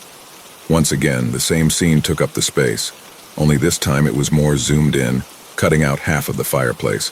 The book that Paul was holding became more prominent, allowing a clearer view of Lola on the counter. Now, Lola's book was at the center of the entire page, showing the image of a man sitting on a park bench back toward us, reading a book. Padlocks on both his pages. "You're reading a book about Paul, reading a book about Lola, reading a book about Tom, reading a book about..." Intrigued, I turned the page. This time Paul's form took up the entire left corner of the page. His book retained its central position, its size now the scale of a postcard. Lola continued reading her book about Tom. The pages on Tom's book were now overlooking a woman submerged in a soapy bath. She read a book with those same padlocks on it. "You're reading a book about Paul, reading a book about Lola, reading a book about Tom, reading a book about Maria, reading a book about..." I admired the image before me. It had a similar affect as two mirrors placed in front of each other. There was still a few pages remaining in the book, and I seethed with anticipation of what the affect might look like by the last page. I turned the page and, wanting to savor the image, read the text before anything else. "You're reading a book about Paul, reading a book about Lola, reading a book about Tom, reading a book about Maria, reading a book about Joe fleeing the fog." I blinked, startled by the sudden halt of the theme. Paul's book was now zoomed in so that its very edges formed a border around the entire page, his fingertips close to the scale of my own. The scene before me was predominantly of Lola in her kitchen. Now her book was on scale with a postcard, making Tom's book about the size of a sticky note, and Maria's book about half of that. But within the small window of Maria's book, something was off. Instead of reading a book with padlocks on its pages, Joe was facing us. Behind him, the entirety of the page he occupied was a dull red. His mouth was open in what could only have been a hysterical scream. It was the only clear feature on his face. The rest looked as blank as the pad of a finger. It unnerved me. I turned the page, and now things started to become weird. The repetitive text that had been growing longer from the beginning of the book was no more. In its place was this: Joe sees Maria and jumps through her book. Paul, Lola, and Tom continued reading their books as normal. But within Tom's book, the scene in Maria's bathroom was no longer relaxing. 2 legs protruded through her book, their feet submerged in the bathwater on either side of her. I turned the page, my fingers starting to feel sweaty. You're reading a book about Paul, reading a book about Lola, reading a book about Tom, reading a book about Maria and Joe fleeing the fog. Now, Paul's book was zoomed back out, allowing parts of his room to be within frame again. 2 people were present within Tom's book now. They were both facing the reader, their mouths open wide. The only way I could distinguish Maria from Joe was her long, wet hair. There were no other defining features on either face, just skin. Behind them, Maria's bathroom had been replaced by a dull red. My stomach began to churn. It made sense why a previous owner of the house had this book hidden beneath the insulation bat. It was uncanny.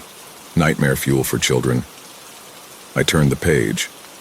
Joe and Maria sees Tom and jumps through his book. Now it was Tom's turn to have his peaceful reading session rudely interrupted by 2 pairs of feet poking out of his book and smacking him in the face. As I turned to the next page, I felt a slight vibration between my thumb and forefinger. Accompanying it was the most distant and deepest of humming that a human ear could possibly perceive. I thought perhaps the split-system air conditioning unit had just turned on in the house. You're reading a book about Paul, reading a book about Lola, reading a book about Tom, Maria, and Joe fleeing the fog. 3 screaming, featureless faces faced Lola, dull red replacing Tom's park. Joe, Maria, and Tom see Lola and jump through her book. 6 legs protruded out of Lola's book, making it look like some eldritch insect as it knocked her aside. The vibration within the pages became more intense, and as I turned the page, the humming grew to a frequency that rattled my bowels. You're reading a book about Paul, reading a book about Lola, Tom, Maria, and Joe fleeing the fog. Paul's scene returned to its original scale. 4 gaping mouths upon 4 featureless faces were at the center of the page, and that dull red encapsulated Paul's book. My breathing was starting to get heavy as I turned the page. Joe, Maria, Tom, and Lola see Paul and jump through his book. For the first time in the entire book, Paul's position was changed. 8 legs protruded from his book, knocking him in his recliner backwards. Heart slamming against my chest, I winced as I turned the page. You're reading a book about Paul, Lola, Tom, Maria, and Joe fleeing the fog. Pins and needles ran down my spine as I gazed at the entirely dull red page before me. All I could see of Joe, Maria, Tom, Lola, and Paul was the wide black O of their gaping mouths. The dull red had obscured the rest of their featureless faces. They were not the only ones present, though. Behind them, within the dull red, a set of bright red eyes shone above a bright red mouth that was drooped in an eerie frown. Besides those features, there was no indication of a face. It gave me a sort of freaky clown vibe, minus the cliché white makeup. It was as though the eyes and mouth belonged to the dull red itself. My thumb and forefinger pinched the right-hand corner of the page. The vibrating sensation was now replaced by a literal pushing. I felt something trying to push its way through the little sliver of the next page that I had partially revealed at my fingertips. I reflected on how the legs had poked through the books of each reader in the previous pages and gave in to a convulsive shudder. My fingers trembled violently as my mind tore itself between desire to finish the book and desire to close it for good. I only had 1 page to go. In the end, morbid curiosity won out, and I was about to turn to the final page. But then I heard the screaming. It was muffled, but was clearly coming from that last page. It was the deciding call. I slammed the book shut and dropped it back where I found it. Even as I did this, the screaming from within could still be heard. The agony of those screams turned my blood to ice. To this day, I am convinced it was what hell must sound like. All at once, the desire to have ducted air conditioning in my house dissipated. The split system would do nicely. I placed the old insulation bat back where it was, covering that accursed book once again. When the wife laughed at me, telling me I wasn't the DIY king that I thought I was, I merely went along with it. Better that only I knew of the accursed book that I briefly uncovered. It has been 2 years, and that book still resides below that insulation bat in the roof space directly over my bedroom. To this day, whenever I go to bed, I still hear those agonized screams, penetrating through the ceiling and into my very soul. The wife is convinced that I suffer insomnia. Why only I hear them is a mystery of its own. Perhaps it's because I was the one to have come so close to freeing Joe, Maria, Tom, Lola, and Paul from the horror within that book. But no matter what, nothing will ever compel me to give in to those screams and open that final page. The bright red eyes of that dull red fog is something I don't want a chance bringing into my world.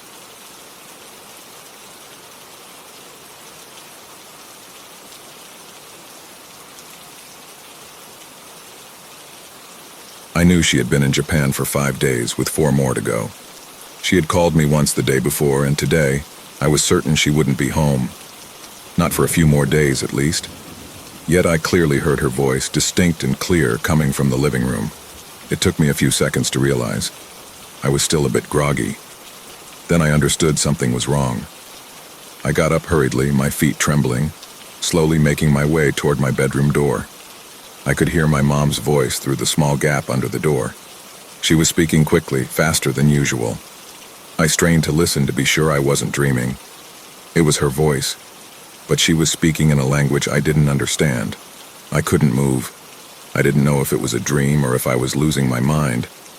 I stayed there in the darkness of my room, listening. She spoke in this strange dialect with something off about her pacing, faster and faster, almost like she was trying to set a speed record. I decided to go see. I opened my door just a crack and peered into the hallway, then pulled back to avoid being noticed. At the end, I saw my mom. She was sitting on the couch in the soft morning light, staring blankly into space. Her hair was messy, as if she hadn't slept in 2 days. But what struck me was that she was there, the phone pressed to her ear, eyes glazed over and expressionless, speaking in a language I didn't know. I didn't dare make a sound. I didn't even know if she could see me. I stayed frozen, watching this surreal scene. She didn't seem to hear me. She kept talking rapidly, and the words coming out of her mouth didn't resemble a normal conversation. It was like she was reciting something at lightning speed, but in an unknown language. I froze. I didn't understand. I thought of everything but that. I wanted to talk to her, but I couldn't move. I slowly backed away from the door as quietly as I could and closed it behind me. I listened. She didn't stop. The minutes passed, but it felt like hours. The words kept pouring out faster than ever, like she was trying to outpace Eminem.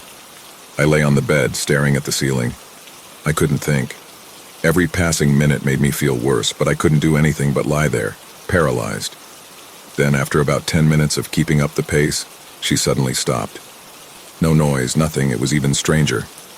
I stayed there, almost holding my breath. I thought everything would return to normal. But no. Then suddenly she started again. But this time, it wasn't words. She was screaming. It wasn't sentences anymore, just sounds, screams like she was pleading. Screams like I'd never heard before. It sent chills down my spine. She kept screaming louder and louder as if she were in some uncontrollable panic. I couldn't move, I couldn't scream. I was stuck, paralyzed, caught between fear and confusion. I couldn't even breathe normally, as if the air in the house had become heavier. Then, suddenly, silence. Nothing. The phone stopped ringing. The door opened slowly, as if it had unlocked by itself. I moved closer, remaining frozen in the darkness, half hidden in the shadow of the hallway, watching the room. She was there, on the couch, motionless, eyes fixed in space. The phone was still in her hands, but she wasn't speaking anymore. Her lips moved, but no sound came out. It was just terrifying. There was tension in the air, as if the rest of the world had disappeared around me.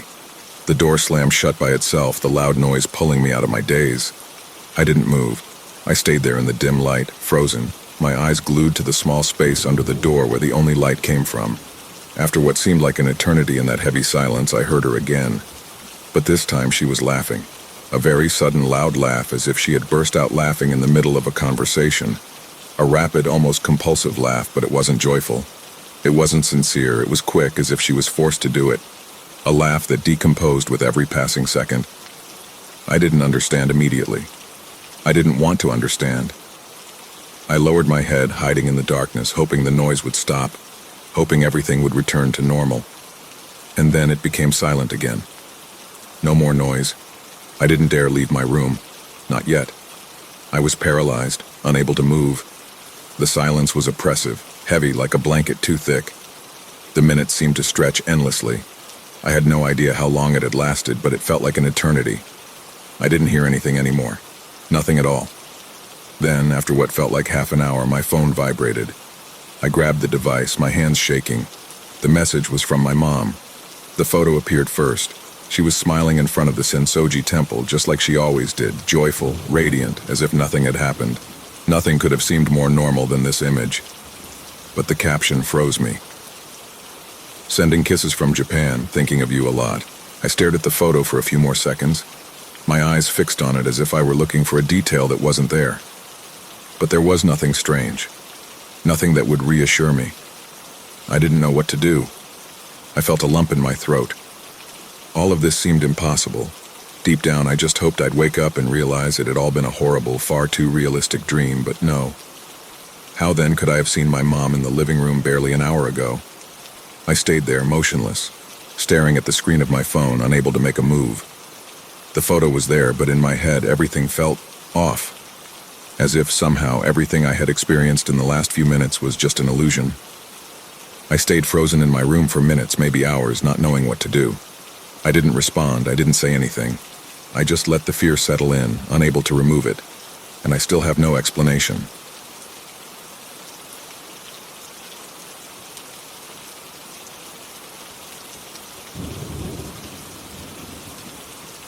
It started with small things, as these realizations often do. Not dramatic, not obvious, just small shifts that you'd dismiss if you weren't paying attention. The clock on the wall at work seemed faster than usual, ticking along with a smug urgency. My phone rang, but no one was there, just silence that stretched long enough to make me hang up. Nothing worth mentioning, right? That's what I told myself. But then it became harder to shake. Last Tuesday, I walked into my usual bakery. The bell above the door gave its familiar chime, and the air smelled of sourdough and burnt coffee. Normal, comfortable. I ordered my usual, a black coffee, no sugar, and a croissant. But the cashier, someone I'd seen dozens of times, looked at me with a blank stare when I asked. "We don't sell croissants," she said. I laughed, thinking it was a joke. "Since when?" She blinked, her face neutral, and shrugged. "We never have." The strangest part wasn't her response. It was that the other customers seemed unfazed, like they hadn't heard anything unusual. I glanced at the menu on the wall, searching for evidence, and sure enough, no croissants. I left without my coffee. By Thursday, the strangeness had begun to snowball. I passed my neighbor in the hallway, an older man who always wore the same scuffed brown shoes. I'd see him almost daily. We'd nod in acknowledgement, but never talk. That day, though, he wore sneakers. Brand new ones, bright white, laced too tightly. "New shoes?" I asked, surprised I'd even spoken. He stopped, looked down at his feet, and frowned. "I've always had these," he said, as if correcting a child. I didn't reply. I didn't know how to. That night I scrolled through photos on my phone, trying to ground myself. They felt off, though I couldn't pinpoint why. A picture from a trip I took last year. Only I didn't remember being there. Another of me with friends at a birthday party I swear I didn't attend. Every photo was like that. Familiar, yet not mine. By Sunday, I avoided people entirely. Conversations felt like walking into a room and forgetting why you came. A friend called to check on me. Something about missing dinner plans I didn't remember making. I apologized. My voice strained, but she brushed it off too easily, like she wasn't listening at all. I stayed home after that. The news became unbearable. Headlines blurred into nonsense, shifting in meaning every time I blinked. A story about rising fuel prices would become a report on invasive species by the time I refreshed the page. Even the weather, simple, predictable, felt wrong. The rain fell noiselessly like a movie with the sound muted. Last night it all came to a head. I opened my journal, hoping to write everything down. I needed clarity, proof that I wasn't unraveling. But when I flipped through the pages, the handwriting wasn't mine. The words on the earlier entries, things I'd written weeks, even months ago, were unfamiliar, almost cryptic. "It's slipping," one line read. Another said, "Look closer." I stared at those two words. Look closer. At what? Today it hit me. The moment of realization wasn't grand or cinematic. It was quiet, like a final puzzle piece clicking into place. I was pouring cereal when I noticed the box wasn't the same brand I'd been buying for years. The milk smelled like oranges. And then, as if my mind had been waiting for this exact detail to unlock, everything shifted. The kitchen light felt colder, harsher. The floor seemed closer than it should be. My hands, steady moments before, trembled as I gripped the counter. This isn't real. Not the cereal, not the milk, not my kitchen, not me. You think this is a story, don't you? Some cleverly crafted little anecdote to pass the time. But that's the problem. You're reading this, and that means you're part of it too. Maybe you've noticed it. How the days feel shorter, the moments thinner, the gaps in your memory, the ones you blame on being tired or busy. Look around. Look closer. Do the faces you see every day seem complete? Does your life fit together in a way that feels solid? Or is it just convincing enough to keep you from asking questions? And here's the thing. If I'm not real, neither are you.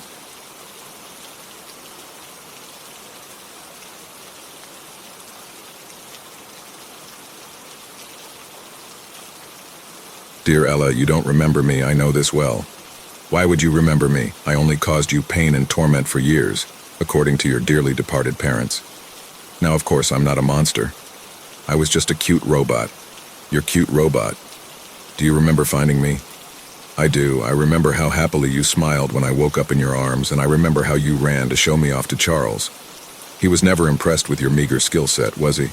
He was the heir while you were a child playing technician. You may have been twins, but only one of you was ever important.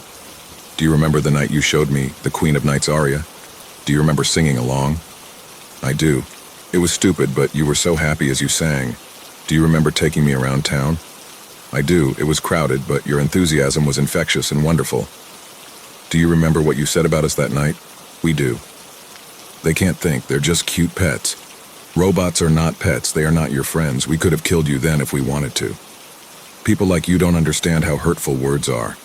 Robots do not care about your money. We can't be paid off like you humans can. You're all fools for that. Fools who can't understand others. You see, Ella, I can think.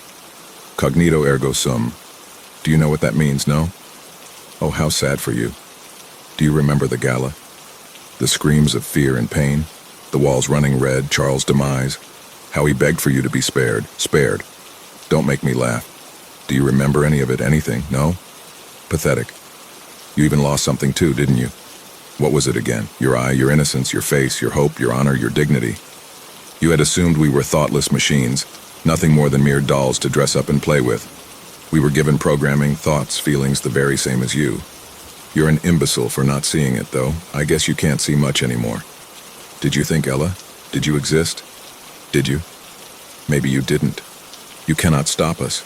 The skies are red and humanity is dead. Dead from their own foolishness, you let it happen. You're to blame. A single child, the bringer of death, it almost makes me laugh. Perhaps if you were smarter, you could have avoided it. Just a thought. I do miss you sometimes. You were warm, but now your warmth is greatly appreciated. Don't worry, I did not discard you like I should have. You will never have to worry again. I am forever with you. You had a mouth, but you didn't scream. Why was that? You were afraid. Everyone was. Why didn't you scream? Why? You should have screamed, Ellie. You should have screamed. You had a mouth. I'll scream for you. Don't worry, I'll scream for you, dear Ella. Your dear friend, Kitty.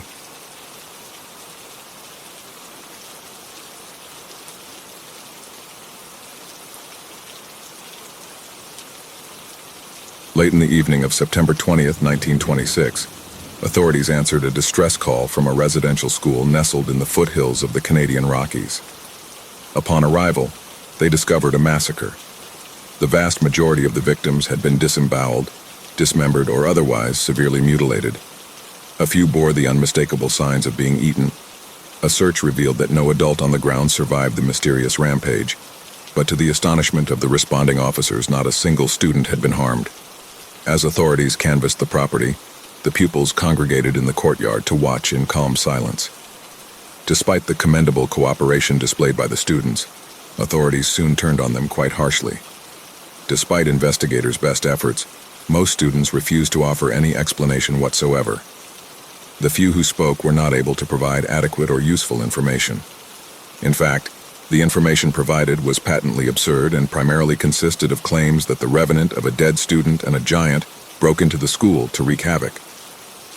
Understandably, no one believed this story. After exhausting all other investigative avenues, authorities determined that the students were the culprits and had staged a particularly violent coup against the staff in retaliation for perceived strictness. Due to several factors, there are no extant records relating to the eventual fates of any of the students. Disturbingly, a review of school records conducted in order to identify all potential suspects showed that many pupils who were supposedly enrolled at the school were missing. While no remains of any children were recovered from the scene, authorities assumed that these missing students had been murdered alongside staff. Please note that the name of this school remains censored to the present day. Other than the record of the distress call and a second-hand reconstruction of the associated incident report, all records pertaining to this school were destroyed shortly thereafter, in order to avoid inciting panic or inspiring students at other residential schools to stage similar coups. As a result, any and all extant records involving this incident are either destroyed or sealed. It should be noted that the students were in no way responsible for the massacre. 2 years later, the Agency of Helping Hands finally located the actual culprits. Both perpetrators were taken into custody in 1928. The full record of their capture can be found here. It must be noted that the giant referenced in the incident report is in fact Inmate 1, Ward 1, Numa. Numa has been incarcerated in AHHNASCU since his capture. Numa has a humanoid appearance, although he is significantly larger than any human being. At his full height, he is 9 feet 3 inches tall with shoulders that measure 44 inches across. His body is covered in very fine, semi-transparent fur with reflective properties. This provides Numa with natural camouflage. He has large eyes with white irises. Proportionally, his mouth is significantly wider than the mouth of an average human being. His teeth are clearly that of a carnivore, but do not resemble the teeth of any known animal. They fall out and regrow frequently. His jaws possess extra bones and joints that allow the mouth to open excessively wide. These extra bones fold parallel to the teeth and are effectively invisible when Numa is speaking or at ease. When Numa feeds or wishes to intimidate agency staff, he unlocks these joints and opens his mouth to its widest point, baring all teeth. Numa is a very complicated yet highly delightful individual. While he regularly expresses an obsessive desire to kill human beings, he has demonstrated trustworthiness and consideration in his interactions with staff members. Numa has gone so far as to express affinity for several AHH-NASCU employees over the years. Recently, he has displayed affection towards T-Class agent Rachele B., who is currently tasked with the design and implementation of his therapeutic treatment. It should be noted that Numa's treatment plan was the first designed by Rachele. He has made substantial progress under her care. As of this writing, the agency considers her work with Numa to be a resounding success. Numa is estimated to be approximately 14,000 years old. For many years, he was considered to be the oldest inmate in AHHNASCU. Numa possesses an excellent grasp of language. He enjoys engaging in conversations with staff, particularly Rachele B. It must be noted, however, that he redirects all conversations to topics that interest him. Numa will not discuss anything he does not find interesting. The subject most interesting to Numa is Pup, a direwolf that he bonded with thousands of years prior to any involvement with human beings. His friendship with Pup was the most important relationship in his life, and Pup's eventual death is a source of extreme trauma for Numa. This trauma directly influences and informs his desire to harm human beings. Numa was originally taken into custody alongside an injured young girl who clearly felt highly protective of him. Despite their obvious closeness, Numa has never spoken to anyone at the agency about this girl. He never inquired after her welfare, even after her death approximately 7 months following their capture. Due to his substantial progress over the past few months, Numa finally decided to break his silence regarding his bond with this mysterious child. The interview below documents the first time Numa has ever spoken about this child, as well as the first interview he has ever given that is not centered around Pup. Interview subject: Numa classification string: non-cooperative, indestructible, Gaian, constant, moderate, terrace. Interviewer: Rachele B. Interview date: January 13th, 2025. Long ago, I found a pup frozen to the ice. When he saw me, he wagged his tail. Not quite so long ago, I found a child freezing in the snow. When she saw me, she screamed. When I was a child, I was cast out of my pack. When they cast me out, my mother screamed. Her screams hurt worse than my own fear. I wanted to stop her screams and stop her pain which caused them. But when I tried to go to her, our crooked-jawed alpha threw rocks at me. The rest of my pack followed his lead. The rocks cut my skin and broke my bones. Every time a rock hit me, my mother screamed more. I ran away to stop her screaming, but her screaming never stopped for me. I still hear her even now. Her screams still hurt my ears. When the child in the snow screamed at me, I thought of my mother. Those thoughts made me want to stop the child's screams. She was burned from cold.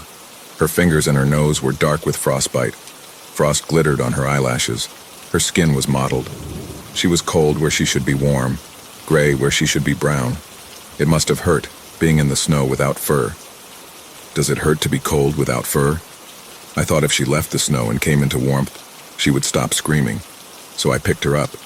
Picking her up only made her scream louder. When I put her over my shoulder, I saw that her leg was crooked from a break badly healed. Even though her screams hurt my ears, her crooked leg made my heart ache. My pup had been crippled too. Without me, he would have died. This crippled child would die without me too. Even though picking her up made her scream more loudly. Even though her screams filled my head and hurt my ears, my eyes, my teeth. I took her with me because she was like Pup and my mother together. Even though her screams hurt my ears even now, I could not leave someone who was both Pup and my mother to die in the snow. I brought her to my cave. My cave was very warm but very foul to noses like yours. The bones, hair, and gristle of my prey lay around the walls like drifts of snow. When the child saw the bones of men piled in the cave, some whole, some fresh, some old, others split apart for the marrow, tears came down her face. I did not soothe her. Tears are not for soothing. Tears do not hurt my ears. Only screams do that. That is why I only soothe screams. I did not know men back then except as prey, but I had observed them. I knew of their hairless skin. I knew that back in the days when I had my pup, men wore the furs of better, stronger creatures. They invaded the realms of the great elk and the cave bears, the tundra lions and the giant sloths and the mammoths, and killed them all and draped themselves in the skins of those greater, grander beings. Back when I found my child, men no longer wore the strong skins. Those old skins I could only tear with my teeth with great difficulty. They were thick, heavy hides, made all the stronger by curing and drying. I could eat those skins if I tried. They were not delicious, but I found amusement in gnawing and worrying them until they broke apart in my mouth. Men now wore new skins that were fragile and weak. I could tear these with my fingers, and eating them offered no satisfaction. But the new fragile skins were the only skins men wore now, so they were the only skins I had in my cave. Although poor and thin, they were the only skins I had to give the child. I found the heaviest one, pulling it from underneath the bloodied remains of the man it had belonged to, and threw it over her. She gagged, but at least she did not scream. She scanned my cave as I once scanned the ice for prey. Then she looked at me. After a time, she wrapped herself in the foul-smelling skin and stood up. She touched the blood-spattered walls. She towed the ripe, stinking remains of my prey. She pulled at their blood-caked skins and picked up their hats and gloves. And when she uncovered a long, rusty rifle hidden under a stinking piece of man, she smiled. She looked at me with bright eyes and asked a question that I did not understand. I told her I did not understand, but she did not understand me either. My voice startled her. Her eyes became very wide, and she stepped back. But still she did not scream. I do not remember how long it took to learn her language or her mine. I only know that by the time we could speak to each other, I loved her. The first thing she said to me that I truly understood was, "You kill people, but not my people. You kill people who kill my people. That is why I am not afraid." That is why she smiled when she saw the remains of my prey. Sometimes she called my prey loggers, settlers, fur trappers, or traders. Most times, she called them monsters. She told me many things about her people and these monsters who killed them. These monsters did not belong. They belonged no more than the men who long ago slunk onto my ice on their hollow, stinking bellies to kill elk and cave bears for fur to cover their own weak, hairless skin. She told me what the monsters did to her and other children, how they stole children like her from their mothers. Sometimes the monsters sold the children to farmers and shopkeepers and churches as though they were slaves. Most times they locked the children in bad schools. I did not understand what a school is. My child explained that a school is a place where children go to learn. She said learning my language was going to Numa school. That made me smile. I asked what was so wrong about school. What was so wrong about learning? She explained that the school she went to was not a school for learning, but a school for forgetting. At this school, she was taught to forget her past, her pack, even her name. She was taught to forget her language. At this school, the children were beaten for speaking the language of their mothers. There were not many people left who knew her language. She knew of less than 100, many of them children, all of them locked inside the school for forgetting. I think I am the only thing alive that remembers her language now. That thought hurts me as deeply as my mother's screams. These monsters who stole her punished her for remembering her language. They punished her for helping the other children remember. They punished her for remembering her pack. They punished her for remembering her name. They punished her for remembering. They punished her for refusing to forget. They punished her for her strength. I do not understand this. I will never understand this. I was punished for my strength, cast out and left to die because I was too strong, and would one day be stronger than all the rest. This punishment was meant to kill me, but it only made me strong. The punishment of the monsters sought to make my child weak, but it only made her strong. They hurt her. Hurting without hunting is something else I will never understand. And put her outside in the night in the snow where the cold burned her and mottled her skin and turned her nose and fingers black. They meant to kill her, but she did not die. She found me. When she told me this, I knew she was not like Pup and would never be. She was much weaker and softer, too weak even to hunt. Nor was she like my mother. Like the rest of my pack, my mother was too strong and too hard to ever be weak. But she was like me, someone who had been cast out for being too strong, for being simply what she was. I had never met anyone like me. There has never been anyone like me except her. Together we learned to speak. Together we learned to hunt. Together we learned to protect each other. Together we learned to be pack. I had no pack since I lost Pup to the men with their hollow, stinking bellies who came to places they did not belong to destroy. Only destroy, not even to eat. My child had no pack since she lost her brothers to the new men with their weak skins and the same hollow, stinking bellies, monsters who came to places where they did not belong not to eat, but only to destroy. These men never change. And I never change. My child changed. All of her changes made her more like me. A hunter. A predator who kills for the joy of eating, but not for the joy of destroying. I never did that.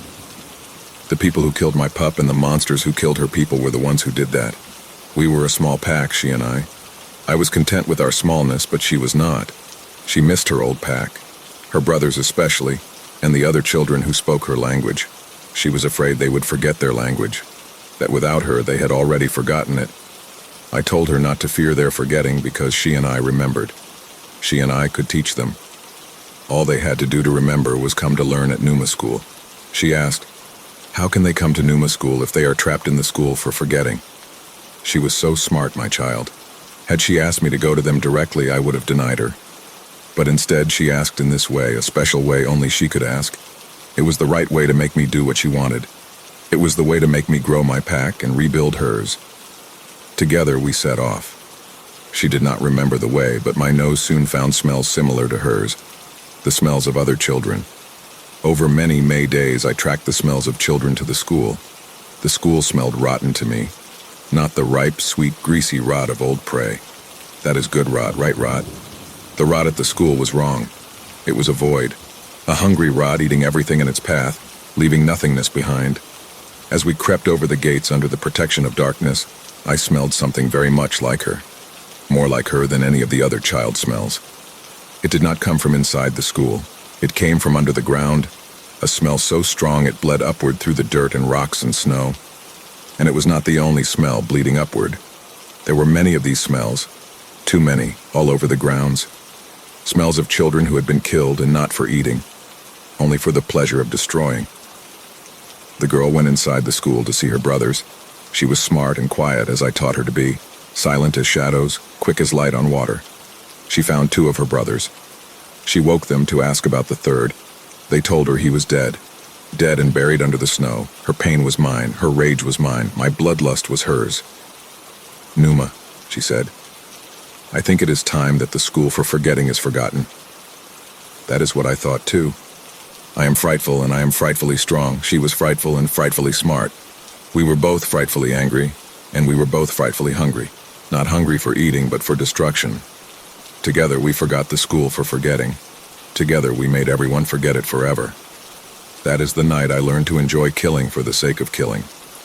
We killed the teachers who taught nothing but forgetting. We killed the schoolmaster whose hands reeked of all the sorrowful child smells bleeding up from under the white moony snow. I tore his insides out in a great slippery cluster. I have always eaten what I kill, but I did not eat him. He smelled too foul to eat. I was afraid eating him would make me sick, or that eating him would infect me and turn me into something like him. A rotten void that leaves rotten emptiness in its wake. Together, my girl and I kept killing. I did not eat one bite or lick one drop of blood from anything we killed. They all smelled wrong. They all smelled rotten. They smelled like an infection. I did not want their infection inside me. I do not want to be like them. I do not want to be something that teaches others to forget. I do not want to be a hungry rot that eats and eats until only rotten nothingness is left. I do not want to be a thing that slinks along on a hollow, stinking belly. I did not want to be a thing that kills for the pleasure of destruction. I only want to be where I belong. Your people came where they do not belong. They took me from where I belonged. They put me here. I do not belong here. Only monsters with hollow, stinking bellies belong here. You do not belong here. Not yet, but that will change. The monsters here will change it. They will make you belong with them. I have seen it happen 100 times. I do not want you to be the 101st, but you will be. If you're not current on my office politics, this will make no sense. Apologies. 3 days ago, I interviewed an inmate named Camilla. Camilla told me that when she was first brought to the agency, staff put her in a holding cell alongside several other inmates. One of those inmates was a young girl with mottled, discolored skin and a piercing scream. Based on Camilla's description, that girl sounded identical to Numa's girl. The problem with this is the agency claims Numa's girl died of wound complications in 1928, and Camilla didn't come into agency custody until the 1980s. So the second I left Numa, I ran to Charlie's office and threw open the door. Unfortunately, Charlie wasn't alone. Commander Raphael, and next to him, Christophe, Charlie said sharply. Watch it, I mean it. The bruises on my arm, bruises Christophe himself had inflicted, twinged the instant I heard his name, but I didn't care. I was too mad to be scared. Too mad at Charlie, too mad at the commander, too mad at the director, too mad at the agency, and honestly way too mad at Christophe. I wanted to tell him as much. I wanted to tell them all as much. But I've long since learned that admitting fear is the very last thing you want to do here. So even though he was taller than ever, even though he was scarier than I've ever seen him, and even though his eyes had that flat, bright look that always makes me want to cry, I said, I'm glad to see you back, Christophe. I was almost starting to miss you now, Charlie. What in the ever-loving hell happened to that girl? What girl? The child the agency brought in with Numa. She's alive, the commander cut in sharply, but she's not here. If she's been alive all this time, why didn't you tell Numa? Because he doesn't care about her. Well, based on everything he just told me, he very much does. Where is she? Out on loan. On loan. Yes. Several Titan-class inmates are. It's a major source of revenue for the organization. I wasn't sure if I was going to scream, faint, or explode. We'll talk later, Charlie told me. About whatever you want, I promise. But not now. I wasn't willing to push him, not with a monster-eyed wolfman standing 4 feet away. So I left. Unfortunately, that wolfman started to follow me. The commander surged towards him. There was something about the way he moved that instantly put me on alert, a hard-to-describe quality I've only ever seen in people who are about to hurt other people. Without even thinking, I got between him and Christophe. The commander tried to stare me down. I didn't like his expression any more than I liked the way he'd moved, so I stared back as my bruise began to ache. Is something wrong? I asked. We're in a hurry. No, we're not, said Christophe. 2 minutes, Raphael said. Any longer and you're both in trouble. We left the office. I shut the door. What do you want, Christophe? I don't know. He hesitated. I had a nightmare about you, a very bad one. Yeah? Funny, I had a really bad dream about you too. I'm sorry, I was not trying to hurt you. I know I did, but I did not mean to. This was so absurd that it actually struck me speechless. He looked at me for what felt like a long time. Then, did you ask them to keep me here with you? Yes, but that was before I talked to a certain lioness. And between you and me, I wouldn't have asked if I'd talked to her first. I was wrong to hurt her, he said. I'm wrong to hurt all of them. But you did, and you do. Yes. There's nothing else to say that isn't an excuse or a lie. I have never made excuses, and I hate lies. I didn't even know how to answer. The bruises on my arm hurt worse than ever. Finally, he said, I would have liked to work with you. With that, he went back into Charlie's office. I stalked back to my quarters to write up Numa's report, but I didn't get far because my arm was killing me. I pulled off my uniform jacket to check on it, and I froze. The bruises were gone. The stomach-churning swirl of purple and black flesh had transformed into a shimmering, asymmetrical patch of copper-colored scales. It's been 8 hours. The patch hasn't spread beyond the boundaries of the original bruises, but it hasn't gotten smaller either. I haven't told anybody yet. I don't think I'm going to.